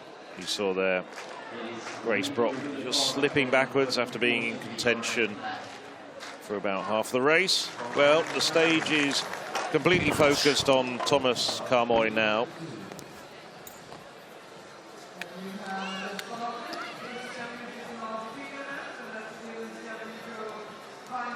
Carmoy has had the bar put up to 2:22. To the triple jump. Thomas Gogois.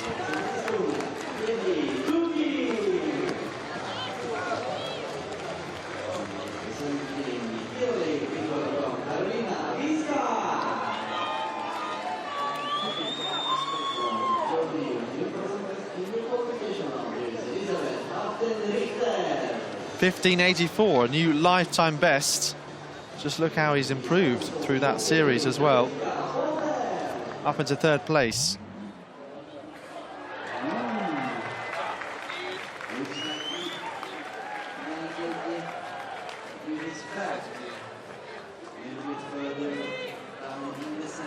Czechs, Slovenians, Italians,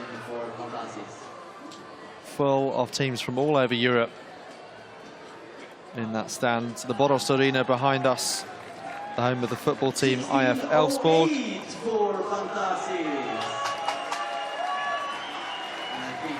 But this charming Swedish town, 60 kilometers from Gothenburg, have done a great job in hosting this championships. And still plenty of action to come. So the first round of the javelin is underway. Ulbrich led qualifying with that personal best at 55.55. Just short of it in the first round.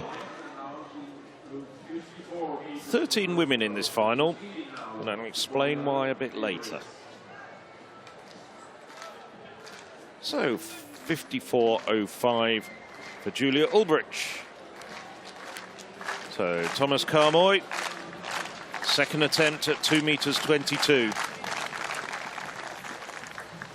Oh yes, he's over. A terrific jump at 2.22 meters for Thomas Carmoy. The Belgian consolidating his lead. That's a gold medal jump.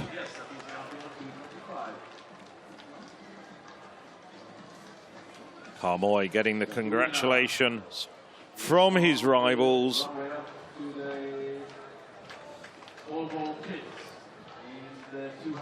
Pantazis of Greece had been leading by 2 centimeters.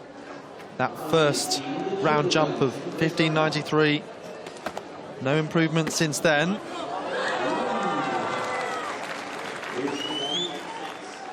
Well, the official just obscuring how far that might have been. But I think we can hazard a guess. But it should be an improvement. It is over 16 meters. Konovalenko really throwing the gauntlet down to him, of course. And the Ukrainian leads by more than 40 centimeters.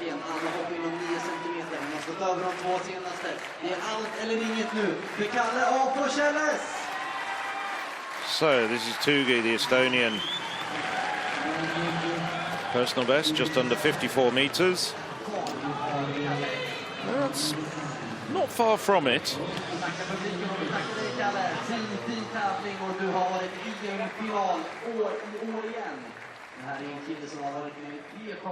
Biska. Well, Tugi, 52.83. I should say 52.35, sorry. Amended. Next up will be Viska, the Italian. Viska, well, the Italian's going well in this competition. She was throwing well in qualifying. Just dips down just below 55 meters, probably no better than 54. Viska has a personal best of 57.93. 53.38, not even 54 metres. Nevertheless, plenty more to come in this competition from Viska.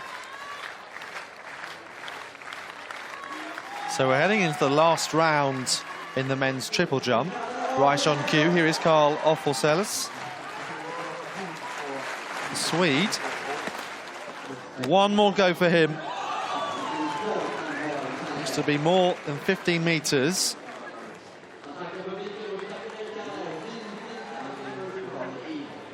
Looked like he'd passed at the previous two jumps, excuse me. 15.46, so in 6th place, moved up a couple.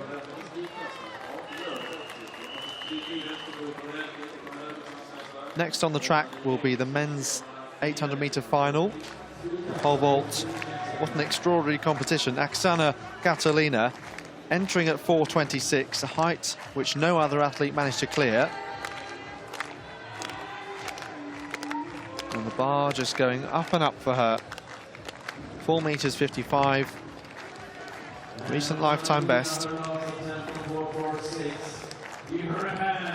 That was managed in Kazan.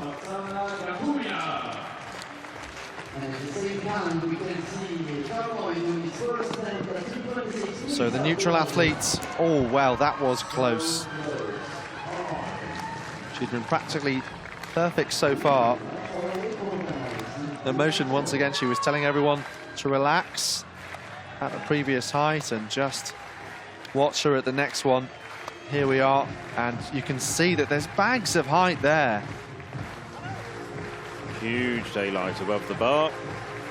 This needs to... Oh, that was her third and final attempt. Oh, well. Nevertheless, she's jumped 4.55, and I'm sure she'll jump much higher in the coming years as well. 2 laps of the track, the men's 800-metre final. Joao Lobles, the Dutch under-20 champion in lane 8.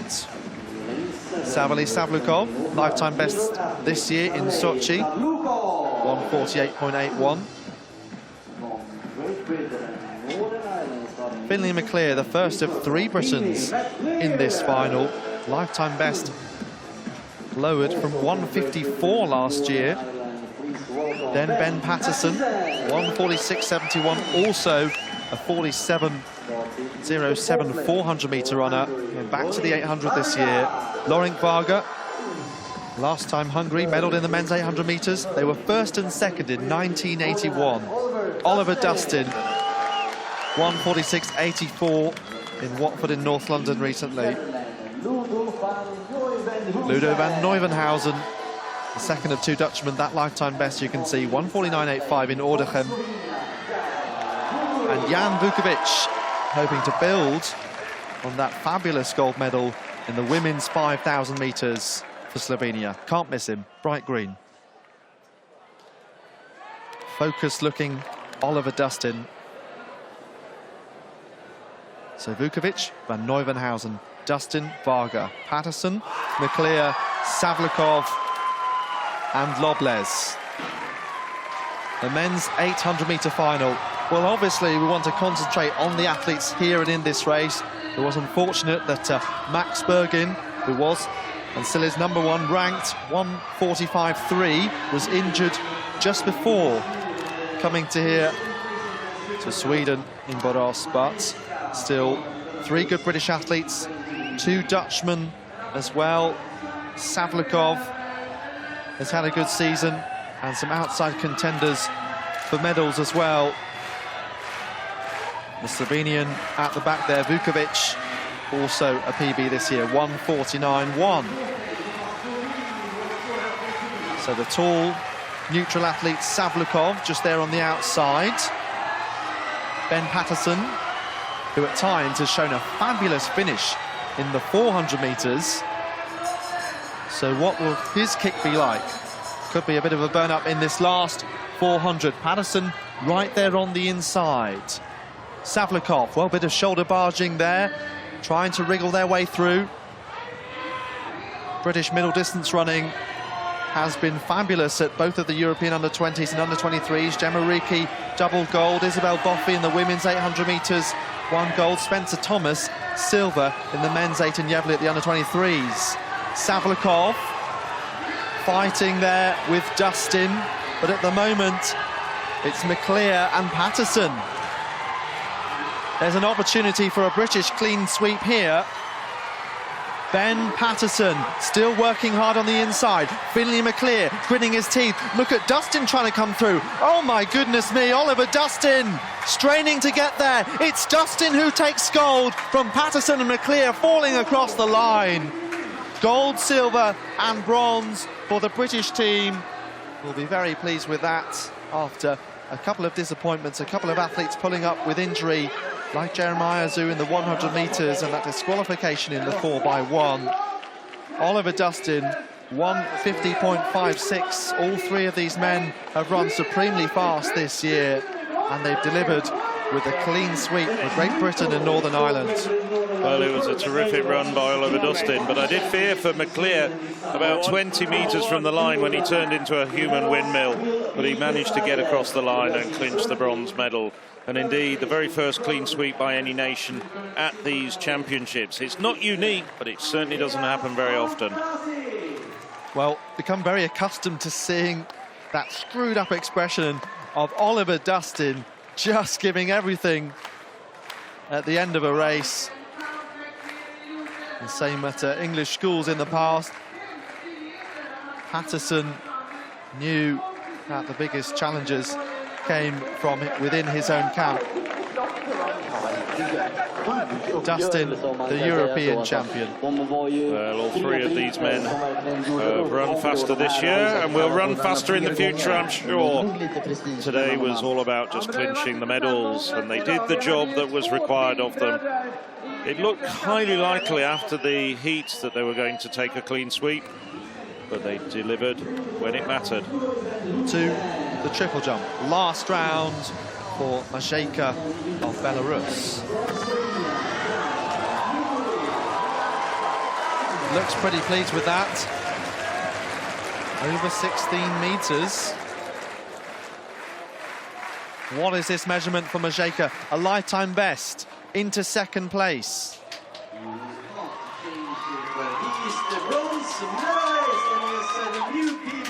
First time over 16 meters for Fantasis. That means that the gold So, will go to Artem working Kovalenko, out who, which of course, has his order final jump today. those medalists will be in. So everyone now standing up, watching on. You can see at the bottom there, Amy Hunt, Holly Mills, medalists. Courgois, the Frenchman, in 4th.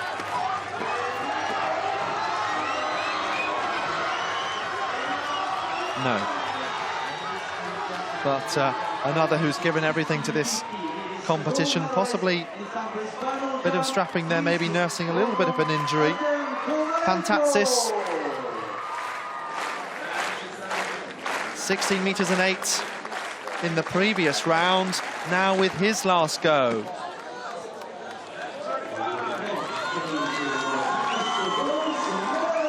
So not looking like an improvement on his 16 metres and 8 that got him closer to the Ukrainian Kovalenko. And he's seen the Belarusian eclipse him up into that silver spot now. Konovalenko, last jump, already 16 metres and 50. That has set him apart from the opposition. That may well have been a red flag. Looked like it from that angle, but doesn't matter. The Ukrainian is the European under-20 champion, fulfilling his good form. That meant he had the blue bib, signifying he's the European under-20 leader. A new European under-20 lead, and that is 16 metres and 50.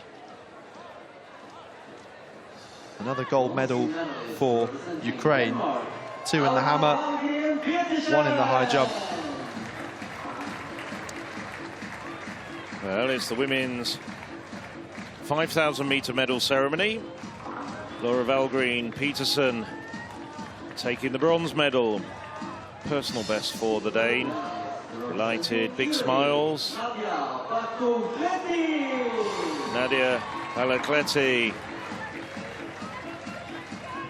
Silver medal and another personal best.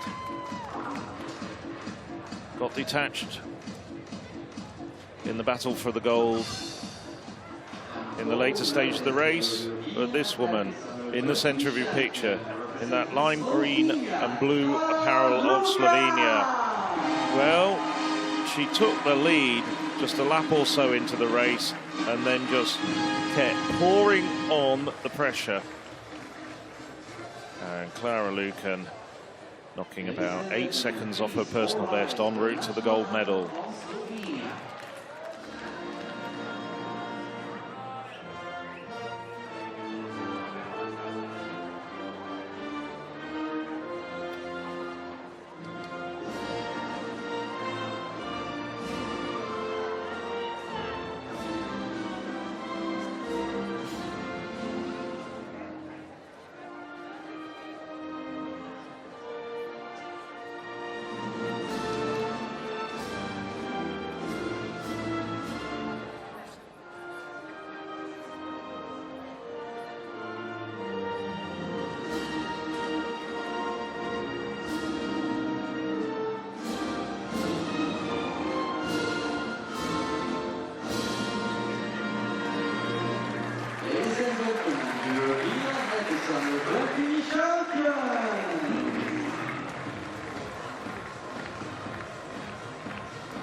There we see the traditional picture of all the medalists together. All smiles as well. But I think the broadest one, well, I was going to say the broadest one should be Clara Lukin, but I think Peterson was even broader. Big toothy grin there from the Dane. An impressive clean sweep there. Dustin Patterson, McClear, and I wonder where Max Bergin might have featured in that race had he not sadly been injured before these championships.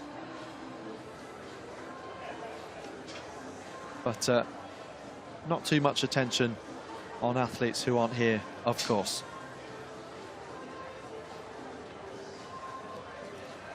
So this is Gedli Tugi from Estonia. Yeah, Estonia currently dominating the world of men's javelin, thanks to Margus Kurt. Gedli Tugi, well, not doing too badly herself, around 54 metres. Well, a bit shy of that, but it was an improvement. 52.47 in the second round. That was recorded just a short while ago.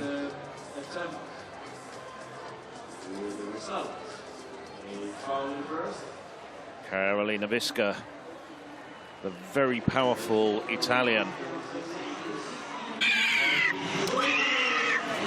Oh, that's a very good throw. That's over 55 metres. She's delighted. Does a little dance. 56.39 for Visca. That takes her up into first place. So she overtakes Ulbrecht. So it's Italy, Germany and Estonia in the medal positions at the moment.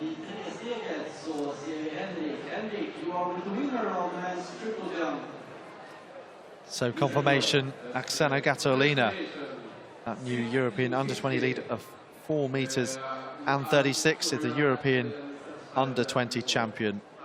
The neutral athletes. Thought she was just about to take off without the pole there. And there is the full result. Bonnard of France, 4.16. The same height cleared as Beckmans of Belgium, and on countback, they're ahead of Kansavenka of Belarus. But some surprises. Anderson and Hurdle in particular, the Finn and the Swiss. Given that Anderson over 4.42 at best, Hurdle over 4.36 in Luzerne 12 days ago. So I make it that Catalina's clearance an equal to the European under-20 lead. So Thomas Carmoy, 2:26 for a personal best. No, it wasn't to be in the end. 2:26 was a height too far. He just took one attempt before retiring, but a great day for Carmoy. 2:22 clinches victory, and he's 3 heights better than anybody else. It's quite a dominating performance in terms of high jumping for Thomas Carmoy.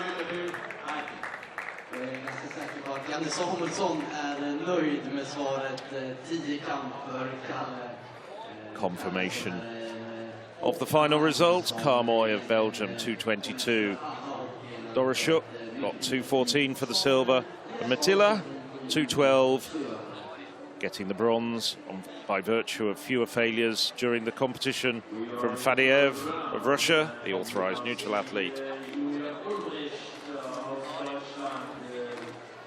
Well, Ulbricht has just seen the lead taken away from her. This is her 3rd throw. Through 55.55 in qualifying, which was then a personal best. That's probably around 52.5. Alex and myself are out in the infield at lunchtime, just having a look around. And the grass is actually quite surprisingly long in the infield. Hasn't been mowed very sheer at all.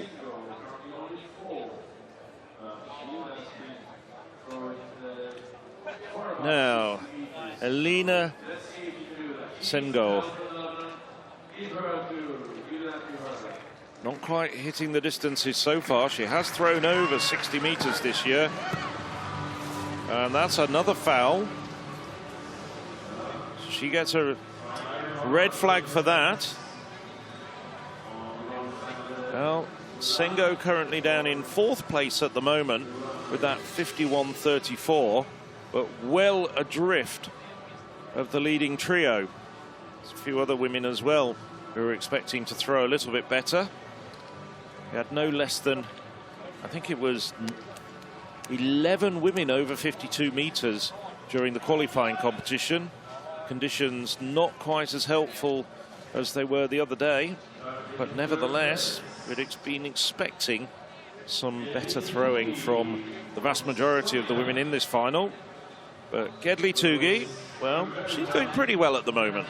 52.47, and she's in 3rd place.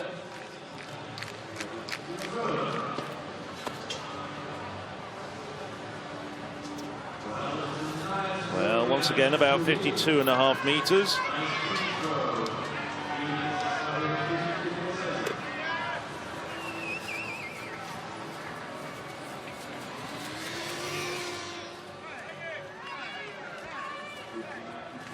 So Tugi, bit behind what I thought.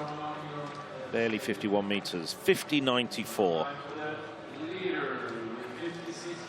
And coming straight after Tugi is Karolina Viska.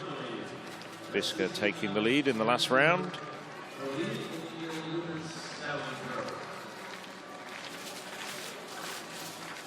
Viska has a best of over 57 meters through 56.39 in the last round.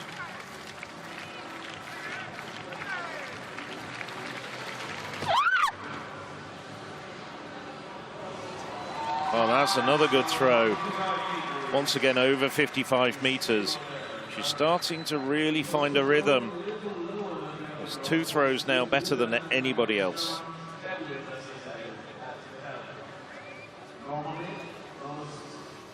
Probably not quite as far as her first attempt. No, 55.62. She's still leading by more than 2 meters with that 56.39.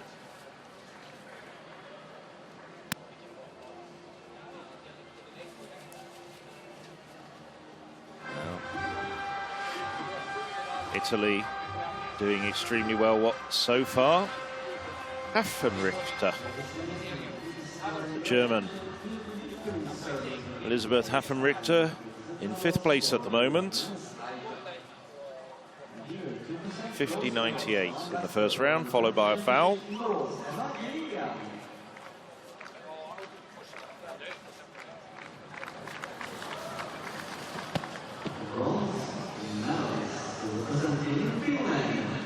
Well, that's an improvement. That's certainly an improvement.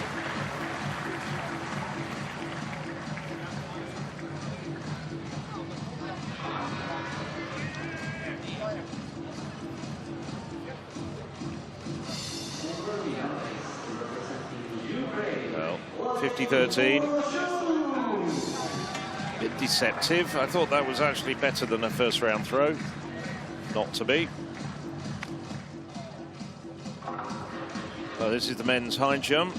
That's Oleg Dorosuk getting his medals from another very well-known high jumper, at least here in Sweden, Emma Gren. And the gold medal will go to this man, Thomas Kamoy.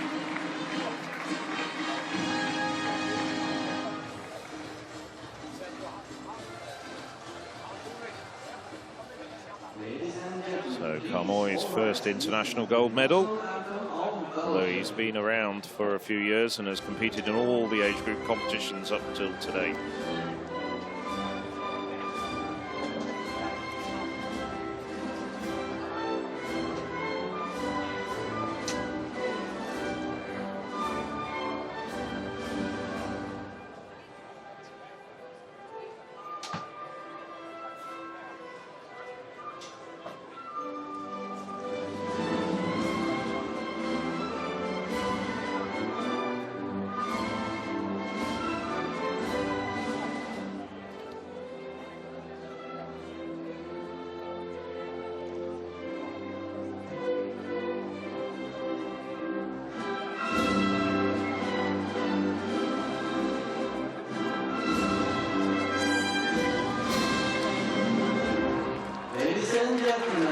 Thomas Kamoy gets the applause from his teammates. Go Belgium. Oh, indeed. Go Kamoy. There's confirmation of the medals. Kamoy of Belgium. There in the middle, flanked with the very tall Ukrainian Oleg Dorosuk, and on the other side, Arttu Mattila of Finland. Now, Sofia Polki, there's a story here. There was concern over her implement and she wasn't allowed to throw in the qualifying competition. After the qualifying competition was over, the Finnish delegation took the matter to the technical officials, who in turn went to the IAAF, and they confirmed that Polki's javelin was in fact completely proper and conformed to the regulations. Yesterday lunchtime, Polki threw 3 throws on her own as part of the javelin in the heptathlon. She threw over 52 meters, which meant that she qualified by right. But so not to disadvantage the woman who finished 12th and qualified as a non-automatic qualifier in the qualifying competition, and that was Sustarek of Slovenia. They advanced not only Polki, but Sustarek to the final. And that's why there are 13 women in the final. And when I was talking and explaining that story, this Czech thrower, Koktova, launched her javelin out to a very good throw indeed, 50-17, to move her up into a top 8 position and secure probably 3 more throws. But that's the explanation as to why there's 13 people in this final. I hope it made that clear and understandable. Did it make sense to you, Alex? I thought it was a great explanation. Thank you very much. Well, this is Treuger of Germany. Treuger at the moment outside of the qualifying positions, down in 12th place. Just a couple of women to throw after this. 50-49. Well, that gets her up into 6th place and pushes Polki out of the top 8. Makeyeva of Belarus. She's out of the top 8 at the moment. So she needs to throw better than 50-17. And that'll see her through to the second half of this competition. And she would get 3 more throws. So 50-17 is her target. Rather slow on the run-up. I don't think that's far enough. Really don't.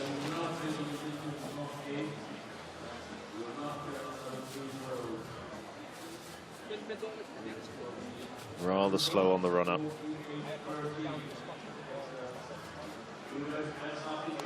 Oh, 48-13 for Makeyeva.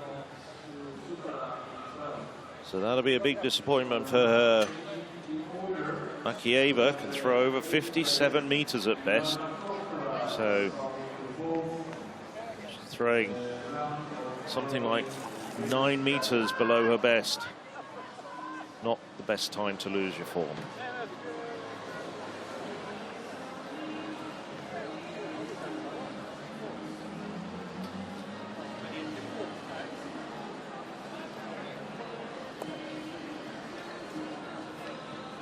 Well, the next final to get underway comes up in about 10 minutes' time, and that's the women's 1500 meters on the track.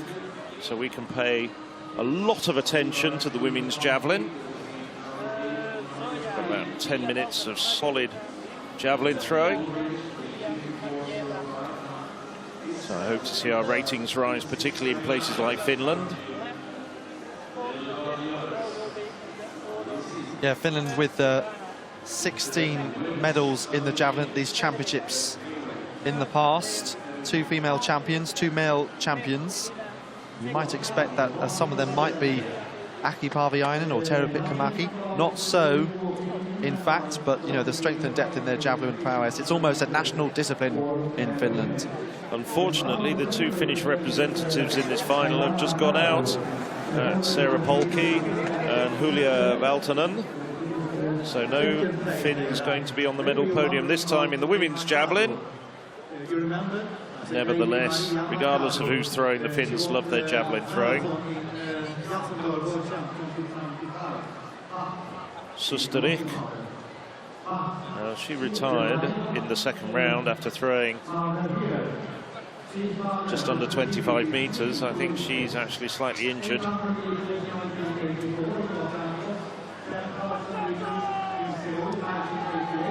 So there's the woman in the bronze medal position at the moment, Kedli Tugi.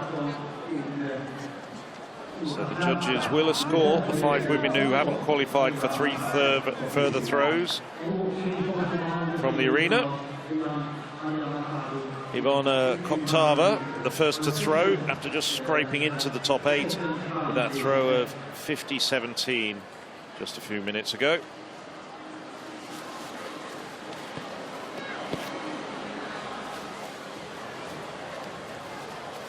That's probably a little better, but it's not going to challenge the medals. Although she gets a red flag. No, my fault. I'm trying to look across the stadium and I'm seeing somebody in a red t-shirt. My apologies. It is 51-68.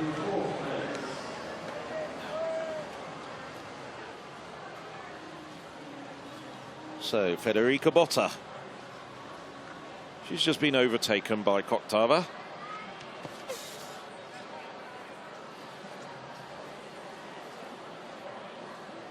No improvement for Botta.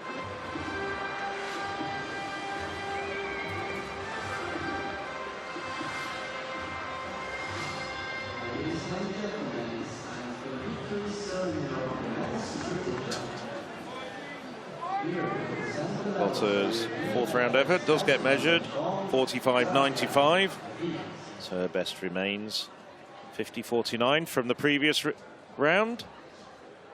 Triple jump results from earlier. Konovalenko, 16 meters and 50, improves on his PB by 20 centimeters.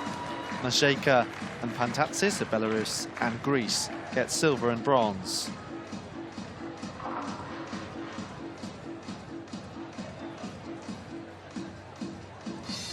So they go over to the far side of the stadium to collect their medals. Strong championships this has been for Ukraine. It also means medals across the men's and women's triple jump for Greece after that 14-meter Greek junior record for Karidi to win the women's competition.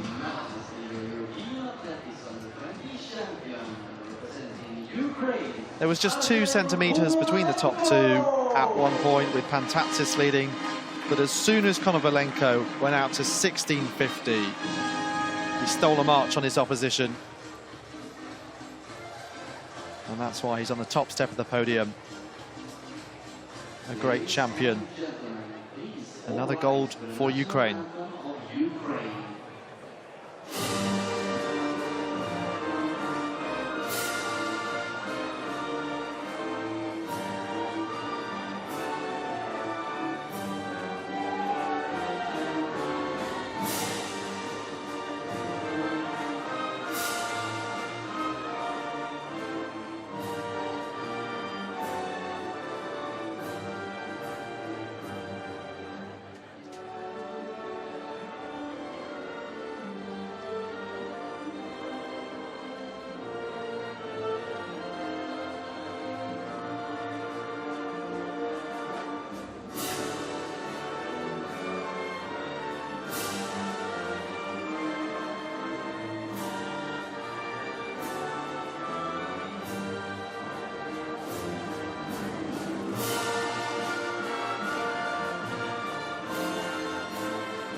Well, that gold medal means Ukraine move up to 4th in the medal table. That's a table topped at the moment by Great Britain, Northern Ireland, with 5 gold medals and 14 medals in total. Netherlands, Italy and Ukraine have 4 gold medals apiece. Netherlands and Italy 10 medals in total, and Ukraine a couple of silvers in addition to their 4 titles. No less than 17 countries have taken gold medals here in Boras, with just 4 titles to be decided. We've got the women's javelin in the field, then the women's 1500 metres, followed by the 2 4x400 metre relays to bring the curtain down on this, the European Athletics Under-20 Championships. It will need to be a pretty thick curtain because of the sunlight getting through every hotel window that we've stayed in so far. That's the summer in Sweden for you. So, Gedli Tugi, the Estonian, lying in 3rd place at the moment.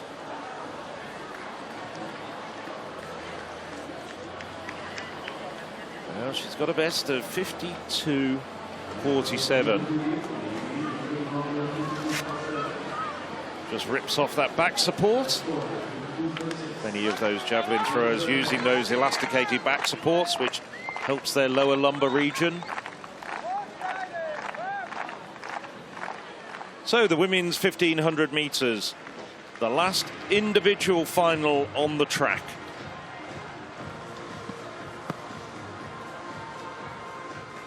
Well, it's a very interesting race indeed. 12 women on the start line. Names to look out for include Sarah Healy. Well, we're looking at the moment at Mariana Machado. She leads the European list with 4:10.61. Got the silver medal in the 3,000 metres a little bit earlier. Silver medal in the 800 metres, Delia Sklarbas. She was bidding for a double.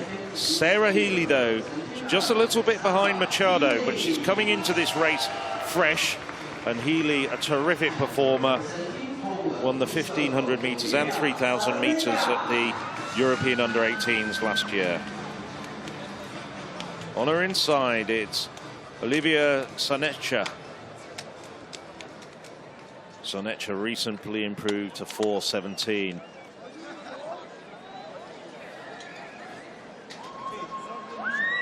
All the way onto the inside to Yasmin Abes.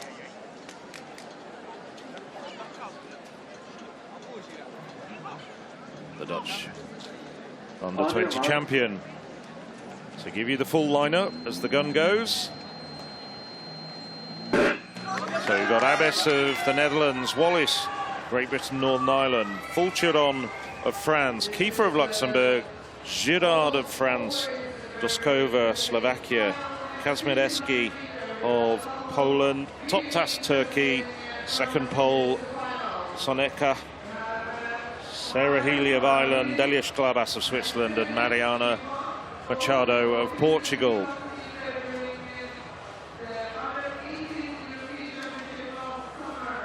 Well, there's been a few athletes who've taken 2 medals at these championships. Sklabas and Machado aiming to join them after their silver medals in the 800 metres and 3,000 metres respectively. With the fresh legs of Sarah Healy, and Sarah Healy has shown formidable form this summer. She's even been racing on the international circuit. Most of her races have actually been over 800 metres. She's just really been sharpening up. I've got a feeling that she is really the favourite for this race. Oh, just a bit of a trip there. That was Toptas getting caught up with the legs of Fulcheron. We've seen a few falls. And Mariana Machado went down in the 3,000 metres but recovered, literally bounced back to take the silver medal. It might have affected her chances of gold.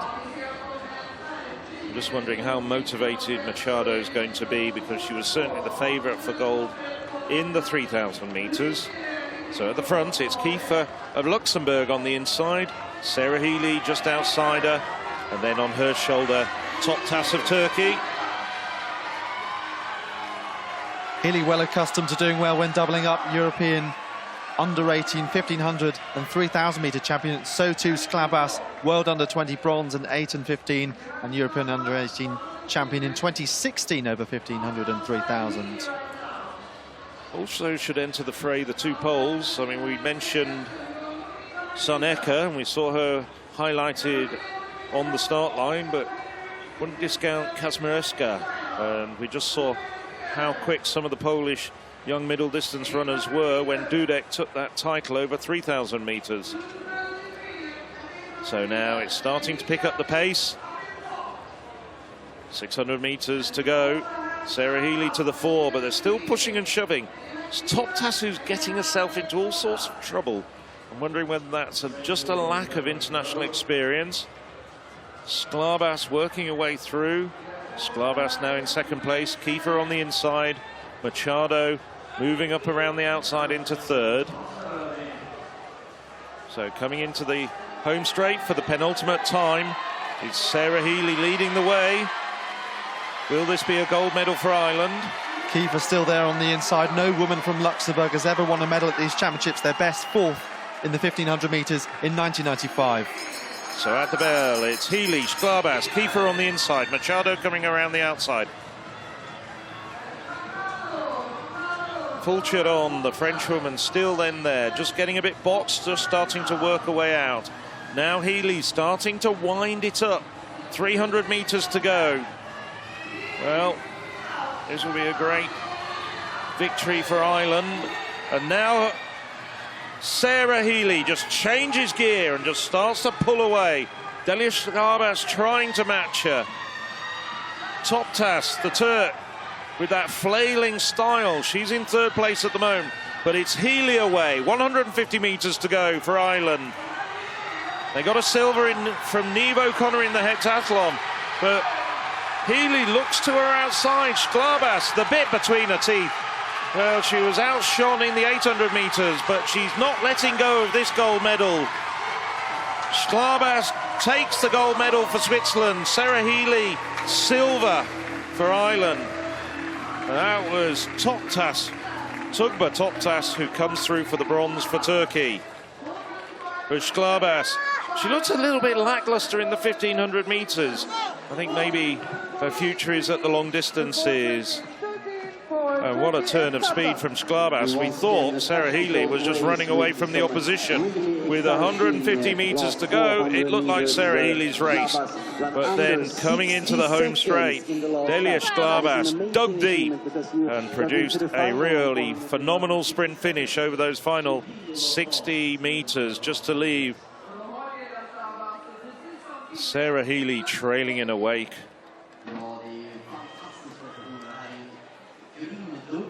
Coming home in fourth, Mariana Machado couldn't get on the podium this time. Delia Sklábas, revenge for that 800 metres defeat by Isabel Boffey. Well, it wasn't to be the double for Delia Sklábas, but she gets a silver and now a gold, and Switzerland add to their medal tally. Great race for Sklábas. The time doesn't really matter. 4:25.95 for Sklábas. Healy 4:27.14. Toktas 4:28.13. But that's the gold, silver and bronze. Switzerland, Ireland and Turkey. There's the rest of the results with Lena Kiefer, who shone at the front for so much of that race, drifting back to 11th.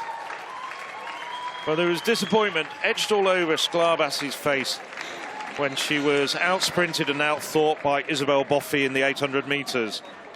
No doubting who's the happiest woman on the track now. Julie Albrecht in second place, 54.98. That was a recorded throw from a little bit earlier. Albrecht consolidates her silver medal position behind Karolina Viska. But 2 more rounds to go. That was about 5 minutes to go around the start of the 1500 metres, but we stuck with that thrilling race on the track. I feel as though Sklábas perhaps learning from that 800 metres and just waiting, being a bit more patient and timing that finish down the home straight better to get that gold medal for Switzerland. Well, she was the European junior champion, European under-20 champion 2 years ago, over 3,000 metres. So it's a 4th European age group gold for her in her career.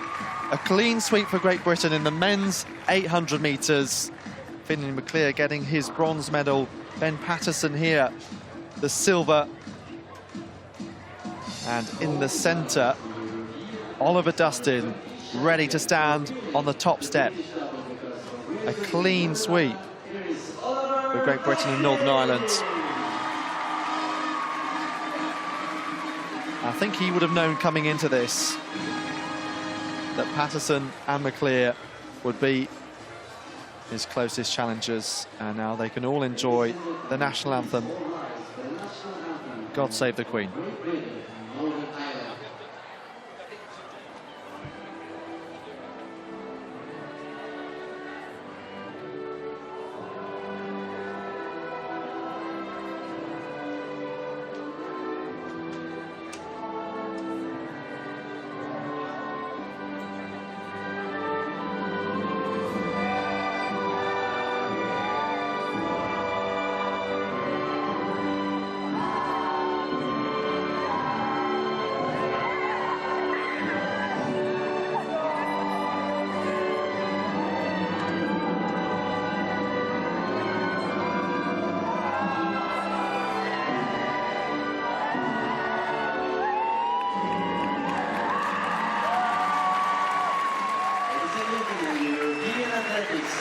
Delight there for Dustin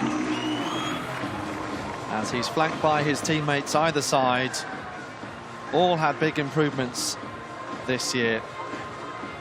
Once again, the times don't necessarily matter that much They're all much lower than 150.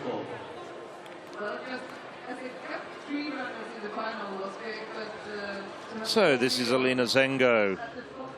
She's thrown over 60 meters. She's the best under-20 thrower in Europe this year, but she's struggling a little bit in this competition, but that's a bit better. I think that'll take her up into the medals.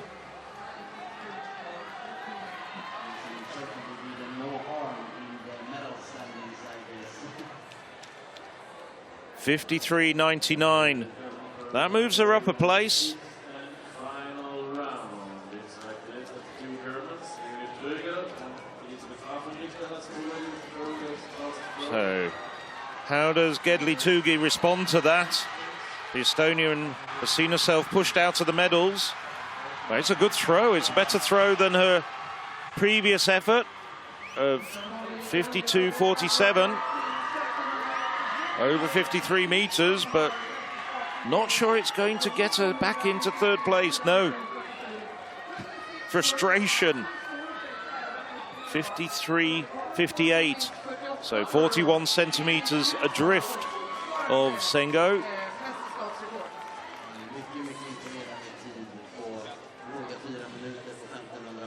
So on the track, just 2 relays remain. And we're now in the final round of the javelin. Leonie Troger improved to 52.02 to move up to 6th place. So Elizabeth Affenrichter is in 8th. Koktava of Czech Republic in 7th. Troger 6th. Botska, well, no improvement for her. She threw 53.03 in the previous round to move up to 5th. That's nothing like as far.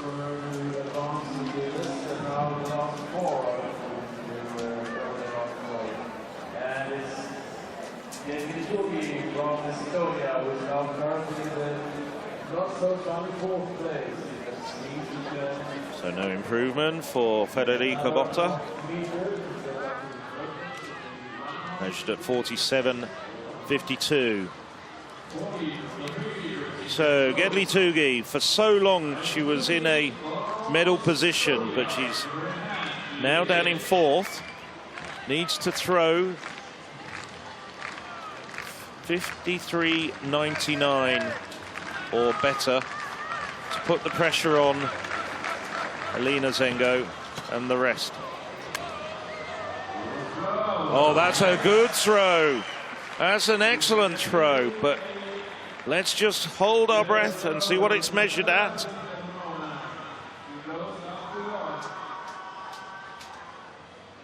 That's very close to 55 meters. Personal best of 54.52. That moves her back into the bronze medal position. Now, Alina Zengo.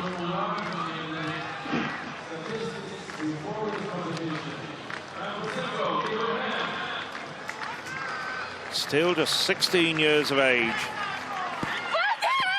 Has thrown over 60 meters. I don't think that's as far. I think she's out of the medals. Bronze goes to Gedli Tugo of Estonia.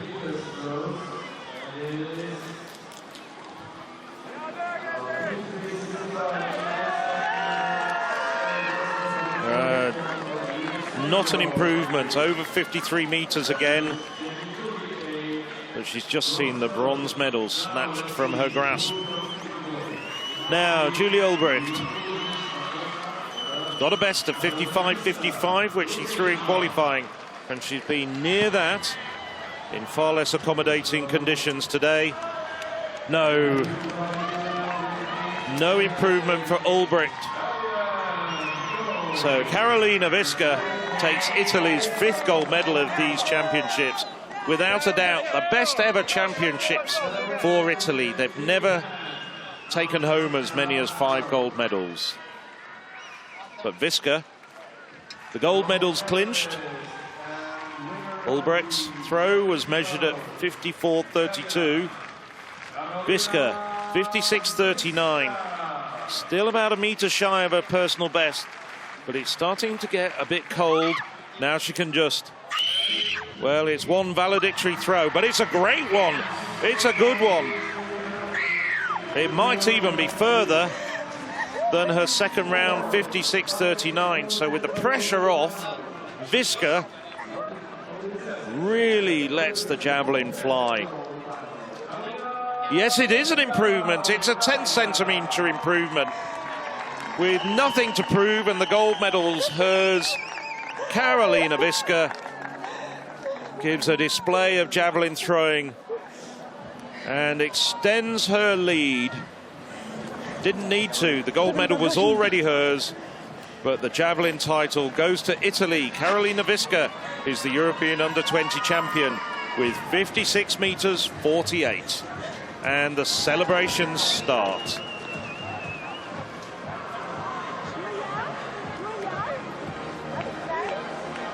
Wow! No, It's a 4x400 meter relay for women. So the women's 4x400 meter relay final. Hungary. Matto, who impressed in the 400 hurdles on the outside. Switzerland will go in lane 7.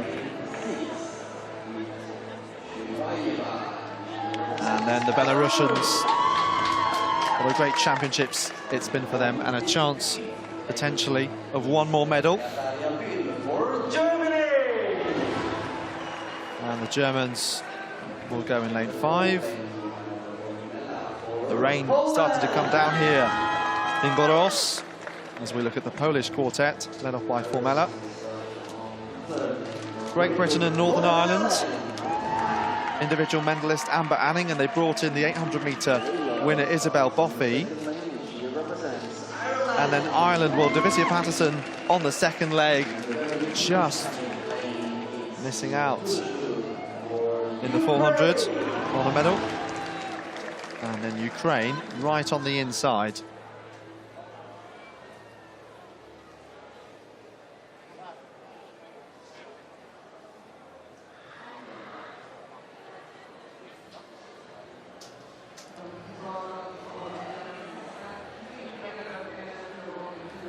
So from the inside, Ukraine, Ireland, Great Britain and Northern Ireland, Poland, Germany, Belarus, Switzerland and Hungary. The penultimate race of these European Athletics Under-20 Championships here in Sweden.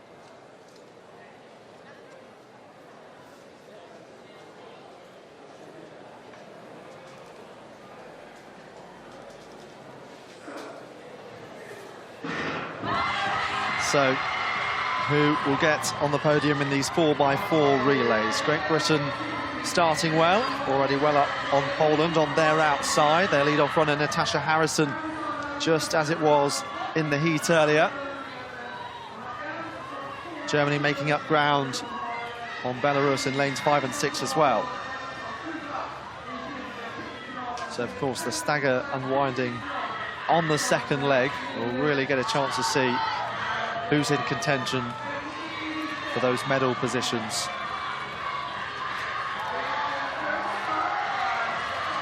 Switzerland on the outside, Belarus trying to save something for the end of this first leg with Svaja Weber.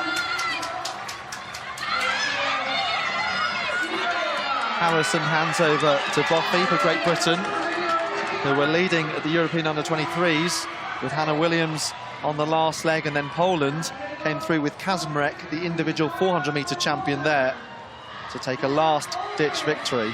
Poland and Great Britain at the front once again here at the European Under-20s.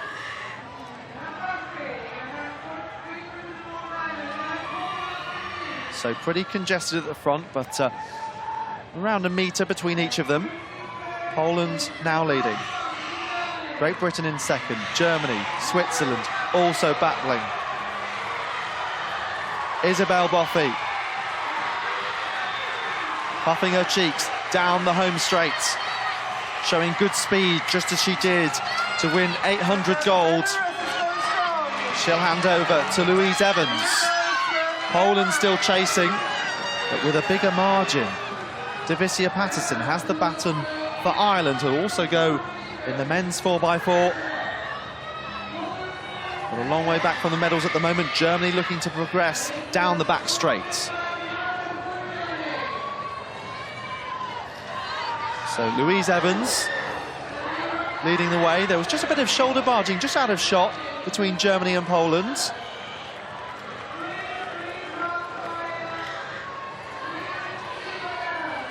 So how much has Evans saved for the home straight? She'll hand over to Amber Anning, the silver medalist in the women's 400 metres. Patterson trying to wriggle her way through. She has to move now to the outside to hand over to McCann.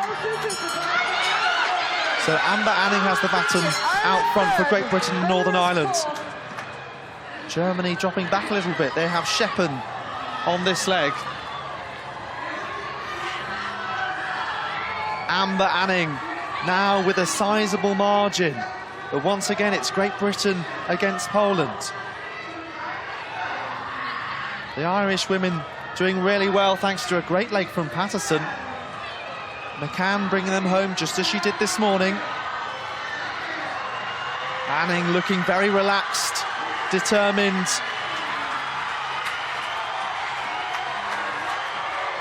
The battle really on for silver and bronze. Look at Belarus trying to squeeze through on the inside. But Amber Anning takes gold for Great Britain, Northern Ireland. And look at this finish. My goodness me, Belarus from Poland, it looked like on the inside. Another fabulous finish to a women's 4x4, but this time Great Britain did hold on. Natasha Harrison, Isabel Boffey, Louise Evans and Amber Anning take that title. But it was all about behind them. How close was it? Hungary and Ireland just outside of the medals. Germany a couple of tenths back. And we have 3 national junior records.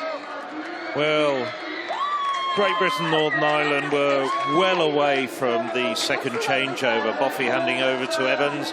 And at that point, Louise Evans did a fantastic job of just running away from the rest and gave Amber Anning the chance to just relax and run her own race. But it was a real dust-up for the other medals behind her. And Belarus, who were the fastest in qualifying yesterday, and left their best 2 runners to the last legs rather than spreading them around. Well, it worked to their advantage and they profited from that. And the Belarusians came through very, very strongly. There they are. Very, very happy Belarusians in a national under-20 record. Amber Anning, well, she didn't really need to push too hard, and she did, as you rightly said, look very relaxed. I have a feeling that if she'd have needed to, she could have run a couple of seconds quicker even. But behind them, what a dust-up. And what a great finale by Lutshava on the final leg. Just finding that space on the inside. I have to say, the Poles, well, Lachelle, why on earth did she just leave that gap on her inside? She must have known that there were people around her. That was just a little bit of inexperience, maybe just tiredness. Anyway, the Belarusians, fine performance from them, but there was no stopping the British. That's that final changeover. Amber Anning just looking so relaxed. And a second gold. That's Amy Hunt. Well, she's taking away 2 gold medals. So too is Isabel Boffey. Gold in the 800 metres. There's Boffey. And now gold as the coming in wearing the number 12 shirt, if you like, to use a football phrase. And Boffey, very, very good substitutes into this team, helping them out, running a very good second leg and taking a relay gold. Yeah, well, Amber Anning, that new lifetime best yesterday, I think, as you quite rightly said, had it been close, you would have felt she would have been able to respond. Great Britain and Northern Ireland, 3 minutes 33.03. That national junior record for Belarus, squeezing through on the inside ahead of Poland, who in the women's 4x4, as I said, came through right at the end to take gold this time. At the finale of the race, they're beaten to bronze. But yes, Amber Anning recently improving her lifetime best once again. at this competition, 52.18, the fastest time by a British junior since 1982. And a shout out for Ireland and Switzerland. They may have been out of the medals, but their quartets produced under 20 records for their countries. And I think that's really a mark of very, very high standards. So even though they won't be on the podium, definitely Ireland and Switzerland came here and excelled in that final of the women's 4x400 metres as well. Strong Italian contingent. Edoardo Scotti still in that front row among them there, just drinking a bit of water, expecting him to go in the men's 4x4. Well, he's down in their quartet. Well, they do have about half an hour. We have quite a gap now. 25 minutes indeed before the start of the men's 4x4. So he's got a bit of time. There's confirmation. The women's javelin throw, an Italian victory, their 5th of these championships. Carolina Visca throwing 56.48.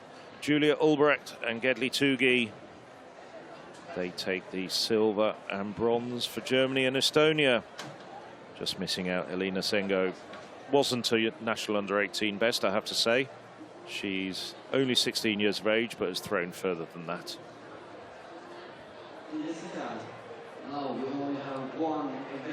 Just rolling down. Well, there was a few women in there, that group, who threw over 52 metres in qualifying, but these were not as convenient to conditions, not as accommodating. It's chilly and certainly a little bit windy, and the conditions underfoot a little bit slippery still. We've had a second downpour during the course of the early part of this evening session. You can still see the track is just a little bit damp. Won't affect the 4x400 metre relay runners. Certainly didn't affect the women. Almost certainly won't affect the men. High jump fan, well, it was a bit slippery, but it didn't affect Thomas Carmoy, the Belgian, who jumped 2:22, just 2 centimetres shy of his personal best.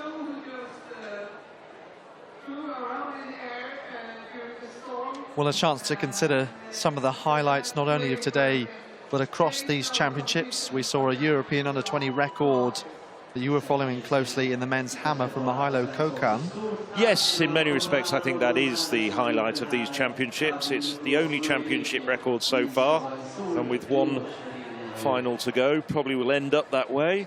Kokan moved himself to 2nd on the world all-time list. Francis Kakis, the Greek, also threw over 84 metres and is 3rd on the world all-time list. That was probably in depth the world's best ever junior under-20 hammer competition. And here we see the handover, the symbolic handover from the town of Boras to the city of Tallinn, the Estonian capital, which will host these championships in 2 years' time.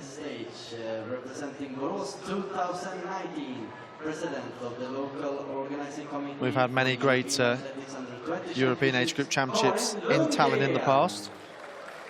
Sure, 2021 will be no different. Karen Lundgren, the president of the local organising committee here in Boras, has the European athletics flag. And she passes it on to European Athletics Council member Jean Gracia.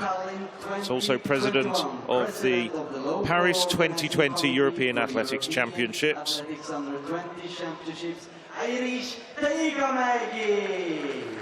President of the Estonian Federation, Erich Tegamagi. Doesn't need 2 hands to wave that flag. He's a big, strong guy. In Tallinn, well, they organised the Under-20 Championships back in 2011, and I think everybody will be happy to go back there. That was a well-organised championships. Everything is very compact in Tallinn. Everything's nearby. The centre of town is very close to the stadium. If I remember rightly, only about 4 stops on the tram. I thoroughly enjoyed those championships. So, with one event to be decided, Great Britain, Northern Ireland can't be beaten in the medal table. They lead the way with 6 golds, 3 silver and 6 bronze, 15 medals in total. Italy having their best ever championships, 5 gold, 3 silver and 3 bronze. The Netherlands and Ukraine, 4 golds apiece. Really a terrific championship for all those top 4 nations. They've really been having an absolute festival of athletics. All their top performers, or at least the vast majority of them, all performing extremely well. And there's the rundown of everybody who struck gold here in Boras. There's still a couple of names to come. I know Slovenia, of course, got in the medals in the women's 5,000 meters. There it is. So 17 European athletics member federations have got gold medals. Will be taking back titles to their respective countries. And no less than 28, more than half of European athletics member federations have got among the medals here, including the likes of Estonia and Iceland. So those medals spread right the way, the length and breadth of Europe, from Estonia in the Atlantic to Turkey in the Bosphorus, to the Mediterranean countries of Spain, Italy and Greece, up to the Scandinavian countries like our host Sweden, Norway, and over the Baltic to Estonia and Latvia.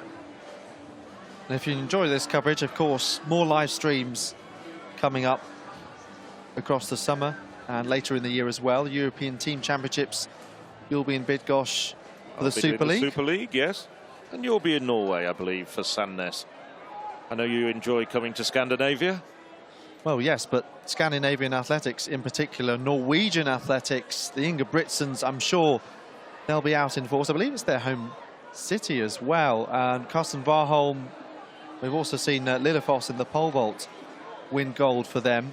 Well, on the note of the Ingebrigtsens, I was hearing today that all 3 Ingebrigtsens have provisionally agreed to be part of the Norwegian team in Sandnes. That's going to pack the stadium. Yes, I mean, they already sold out the Bislett Stadion for their round of the Diamond League in Oslo. And yes, indeed, so the Ingebrigtsens are from Sandnes, and indeed their father and coach Geert Ingebrigtsen too. So, you know, I'm sure that'll be a hugely enthusiastic crowd. So as always, you'll find the live stream for European athletics events on www.european-athletics.org. I'm sure that's already the website. A lot of you are watching this particular live stream. It's live stream also being retransmitted in various other websites around the world. But www.european-athletics.org is the place definitely to find European athletics live streams.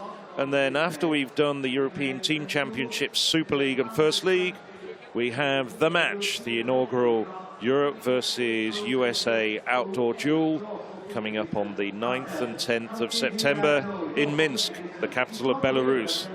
And, well, it's entirely possible we might see 1 or 2 of the Belarusian athletes here, even though they're in the under-20 ranks, competing in the European team, because Belarus are guaranteed half a dozen members of that team. Of course, they'll be putting forward the likes of Maxim Nedesekov and Elvira Herman. But there's a possibility, particularly the younger athletes, and we saw, what was it, the shot putter. His name evades me just at the moment, but he was quite a cracking possibility. And Alex is searching desperately as well as we wait for the 3 remaining victory ceremonies to take place. Got a few minutes to wait before the women's 1500 meters medalists. They climb onto the podium very shortly. And then we've got the women's javelin and the women's pole vault to have their victory ceremonies before we finish with the men's 4x400 meters relay.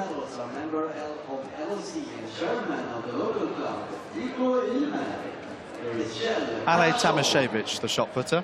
Thank you very much. 21 meters 32, his best in this competition.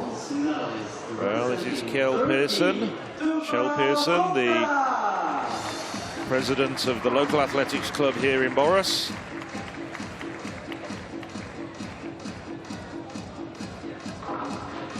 So, Tugba Toptas, an unexpected bronze medal going to Turkey. She really did shine in that race. Sarah Healy, a second gold second silver medal, I should say, at these championships, following on from Kate O'Connor in the heptathlon earlier in these championships. He follows on from taking a double over 1,500 metres and 3,000 metres at the European Under-18s last summer, but bouncing back after the disappointment of, I say, only getting the silver in the 800 metres. Delia Sklavas becomes one of the most bemedalled athletes, certainly in terms of individual competition at these championships, after her 3,000 metres gold medal 2 years ago in Grosseto, when she was only 17 years of age.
Delia Sklavas has heard the Swiss national anthem played in her honour on many occasions in the past, but it still brings a tear to her eye.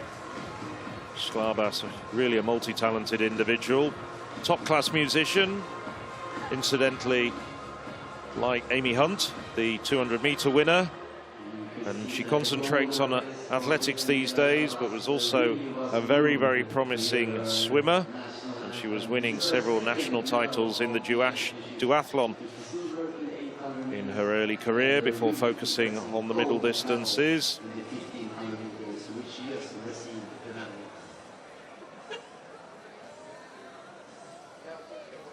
Well, the Italians have all got together to celebrate the next victory ceremony.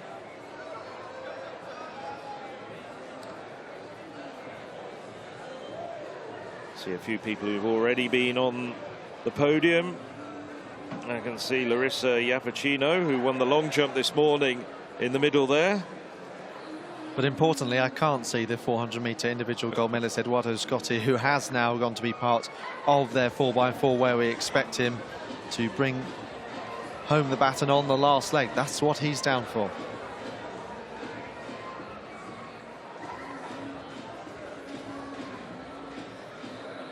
Well, there'll be some celebrations on the plane back to Rome tomorrow. The Italians don't do things quietly. Still remember getting caught up in Italian celebrations for the high jump silver medal back in 2007, and there was dancing on the plane all the way back from Osaka. Well, nearly all the way, I should say. That is quite a long way. Yes.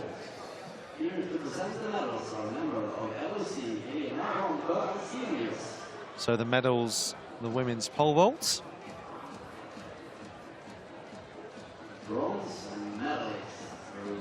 So it was an unusual competition in tricky conditions, it has to be said. The Weerkamans of Belgium takes the bronze.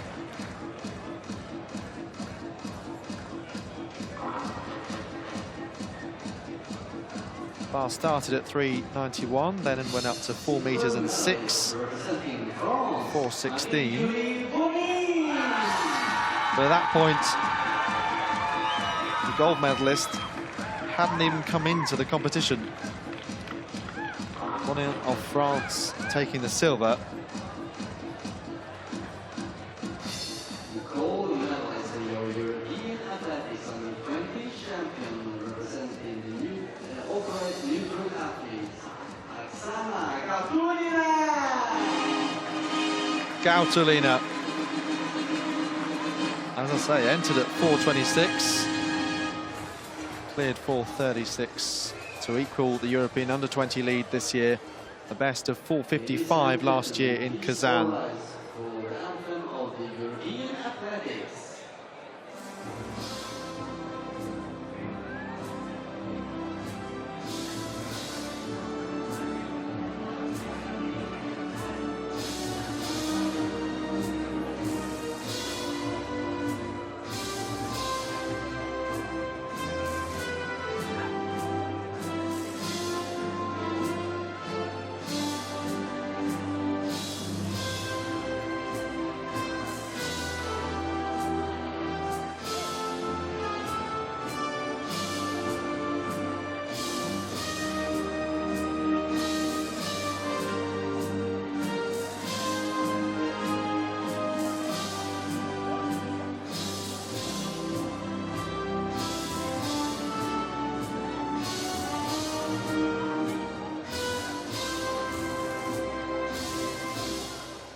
Ladies and gentlemen, your European Athletics Under 20 champions!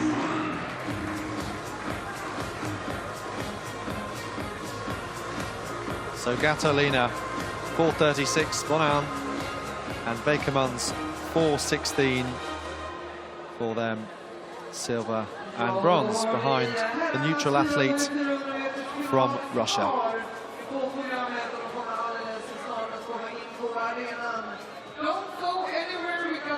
Stadium announcers saying don't go anywhere. The men's 4x4 final coming up in around 12 minutes time. See the Boras arena, which is behind the stadium, so we're looking back parallel with the start-finish line.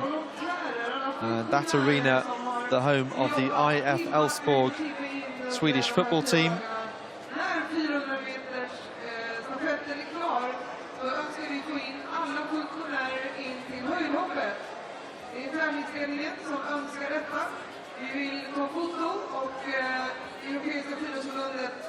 Passa på att tacka alla funktionärer.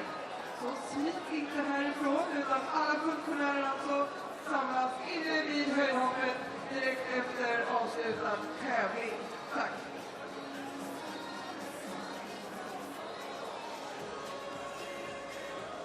The Italian faithful watching on ahead of this final race that's coming up. So too the French athletes to their right.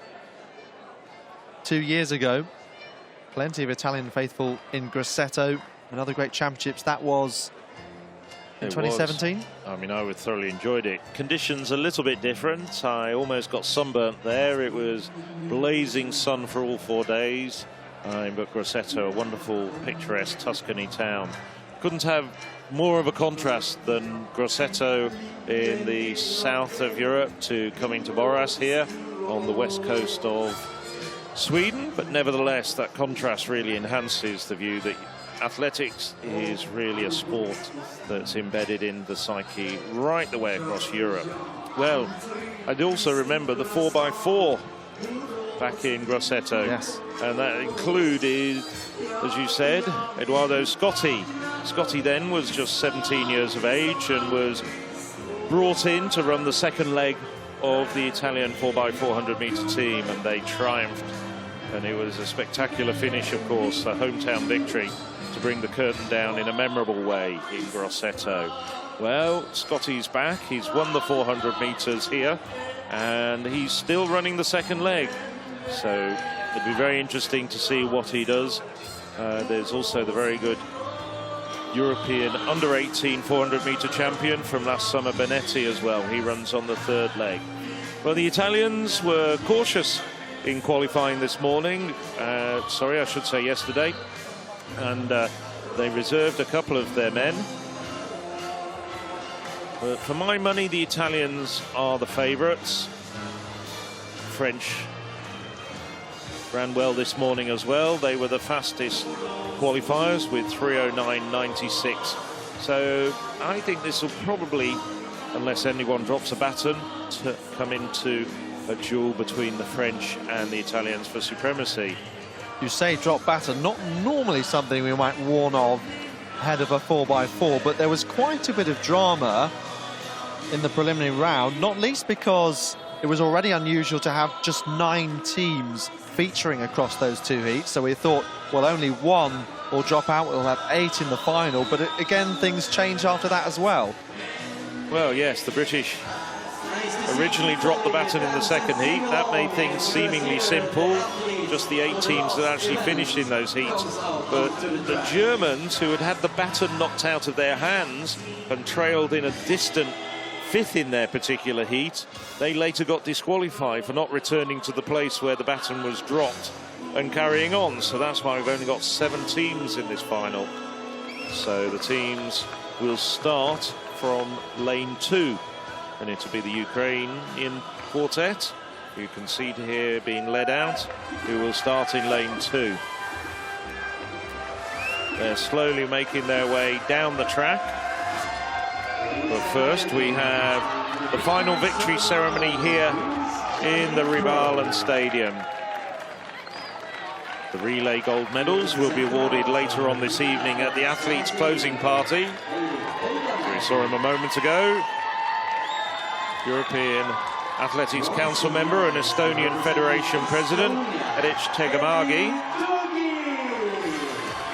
Well, back in 2011, when Estonia and Tallinn last hosted these championships, they got a gold medal. And what else in? The women's javelin from Linda Lasma on that occasion. Gedli Tugi, well, it's a bronze here in Boras. Julia Ulrich, well, she's had quite a championships. Set a personal best in qualifying of 55.55. Didn't quite reach that distance, but she still held her form to take the silver medal in the final. But Ulrich would have needed to have thrown another big personal best to beat this woman, Karolina Viska. Utterly delighted to take Italy's 5th gold medal of these championships. Ladies and gentlemen, please listen. An Italian Viska dominated, had 2 throws over 56 meters, more than a meter further than anybody else.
Well, what a rousing rendition of the Italian national anthem.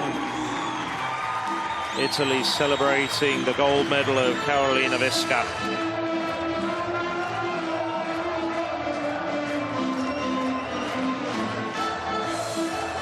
And the stadium presentation team rising to the occasion with some more well-known Italian music.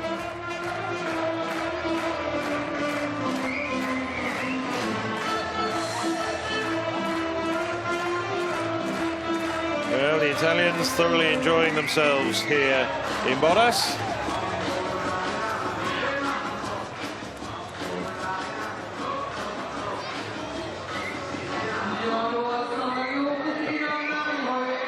Just enjoying their moment and just realised they're on the big screen on the far side of the stadium, and they're also on the European Athletics live stream.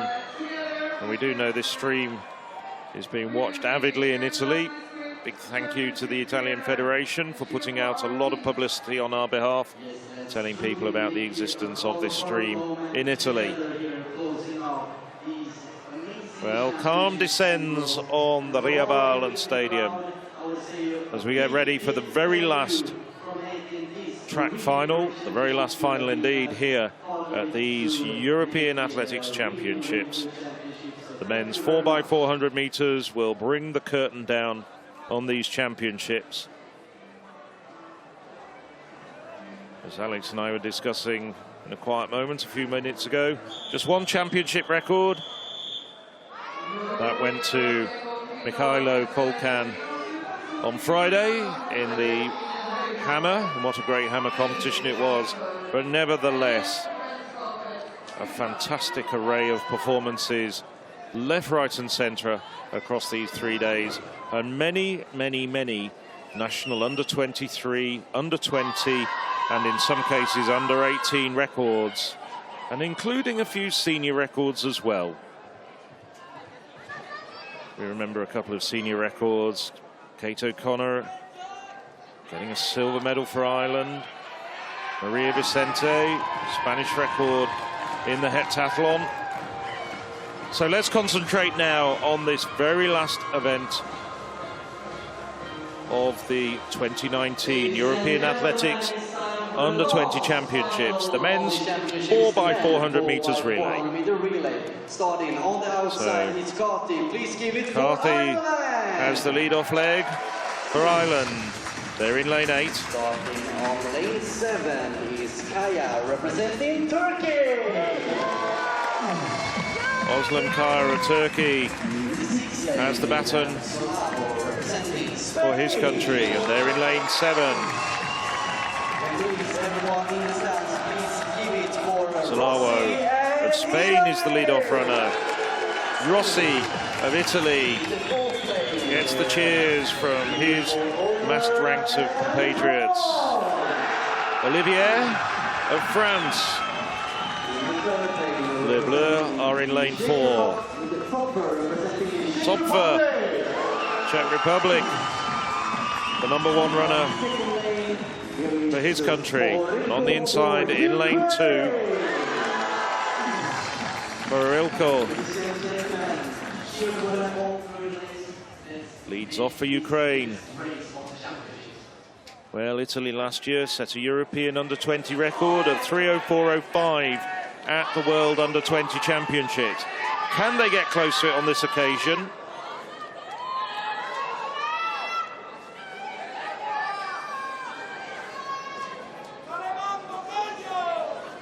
So the 7 teams settle into the blocks.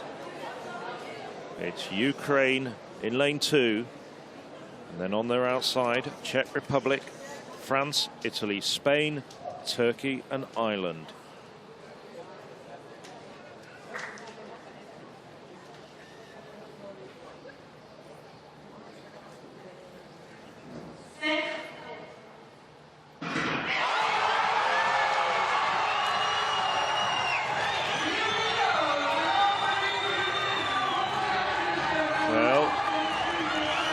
Italians already starting to make up ground. The stagger doesn't unwind until 100 meters into the second leg. Running well, the French, Olivier. And also having a flying start, the Turk, Özlem Kaya. Well, coming into the first changeover, Turks doing well, so too Italy. Olivier just tiring a little bit after that audacious first 300 meters. Ireland doing well at this stage. So the Italians, Rossi hands over to Pidani. Indeed, Benetti is on the 3rd leg and Scotty moved to the 4th leg. We're expecting a slightly different combination, but indeed they've gone for Benetti on the 4th leg. So it's the French with Leach, Eddie Leach, running the individual 400 metres. The Czech's up on his shoulder. Lickman, 400 metres finalist. And it's Lickman coming in ahead of Leach. There's the Frenchman tyres. Very much still in contention. Piedani hands over to last year as well. The Irish look as though they had problems. But up the front, it's still the Czechs leading from France. I thought the Italian was blocked off by the Frenchman just finishing there. Well, at the moment, it's the Czechs with Lihar. And coming around on the outside, having a very good run, it's Tunyes. So it's a real battle as they come into the last handover. Well, the Italians little way back, but Benetti has run a fantastic leg as he hands over to Scotty. The Irish just slightly drifting back. Ukraine out of it as well at the moment. But it's a three-way battle up front for the gold between Spain, France and Czech Republic. And there's pushing and shoving. I think Somba cut across the Czechs, but now Scotty really working hard, coming from a long way back. And it's Kursak having a great run for the Czechs. But now Scotty, the bit between his teeth, being forced out to lane 3 by Somba, the Frenchman. The Italian, though, coming home like a train. And on the inside, it's Turkey. Turkey get through. Kaneci, unbelievably. Well, the gap opened up and Kaneci took full opportunity. Huge surprise for the Turks. Czech Republic hang on, they get a junior record, national under-20 record, 3:08.50. Spain, Bernat Erta kept the Spain on the medal podium. And Italy, well, they had to come from a long way back. We'll have a look at the replay.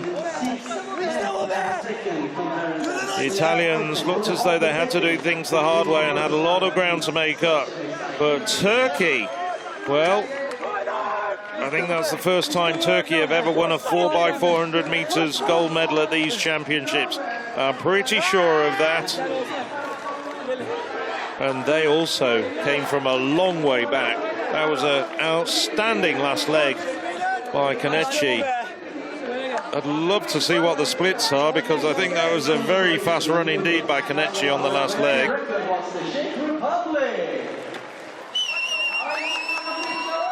Well, Özlem Kaya had a great start.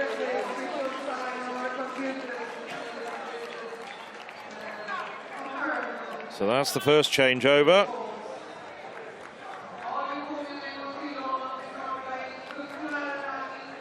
Now, this is where a lot of the pushing and shoving went on.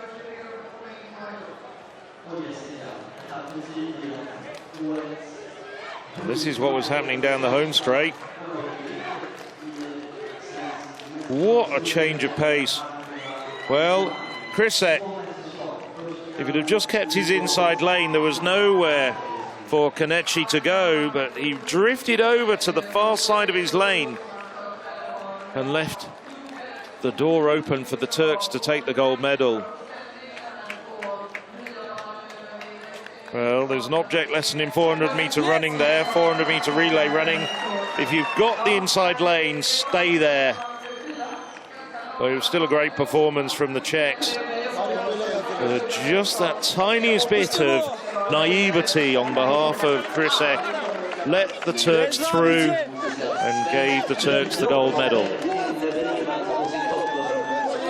Don't want to take anything away, though, from Turkey. You know, you've got to have the speed in your legs to come through and take your opportunities when they're presented like that. So Turkey, indeed, it's their first ever relay medal, either man or woman. Spain take the bronze, and this celebration with the Spanish. There you can see Maria Vicente there as well.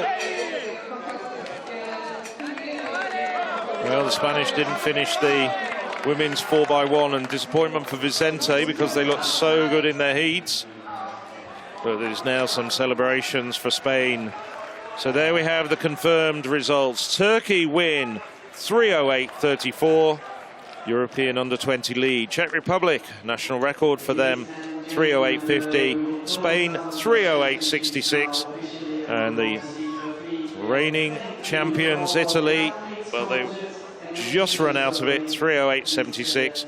France, Ukraine and Ireland, rest of the finishers. But Italy, well, they were forced to come from a long way back and then forced out wide by the French. Bit of gamesmanship in play, but 4x400 meter running is a very tough, often contact sport. I think the officials might look at the French runner. I think it was the end of the second leg. The Italian just had to dart around the Frenchman after he'd finished. Well spotted, yes. And if the French are to be disqualified, well, it won't help the Italians in the great scheme of things. So you can't take it away from the Turks. Deserved winners. They made the most of their opportunities and came through with that flying finish from Kaneci.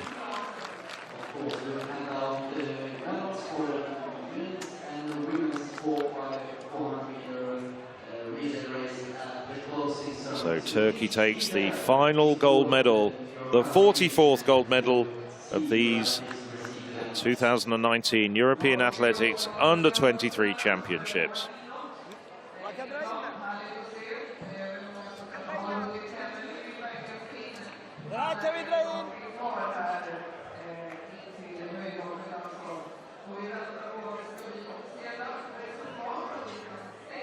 Well, this is the final changeover. That wasn't the one you were worried about. It was the penultimate changeover, leaving Bonetti with an awful lot to do. Nevertheless, I think Sombe also, there was a bit of gamesmanship. He was pushing the Italian out wide. No doubt about that. And leaving Scotti, well, he covered certainly more than 400 meters on his leg.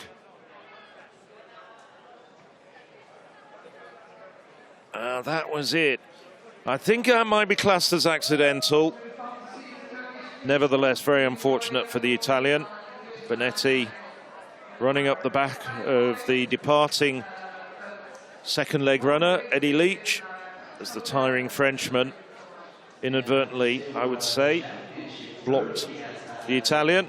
It's part of the game, I'm afraid, with 4x400 meter running. Bonetti, well, still a youngster in many respects, just 18. Should have perhaps anticipated and just been ready to dart around him, but just thought that Leach was going to clear his line. And as you said, no one can take away that the gold medal for Turkey, certainly as far as we can see. The Italians have plenty of success, European and World Under-20 titles, but it's Turkey's day today. Well, yes, Turkey at this event take the gold medal.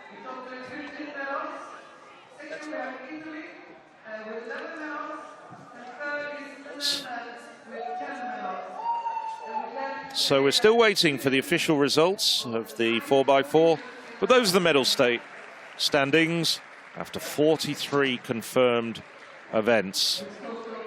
Saw those about half an hour ago, just after the women's 4x4.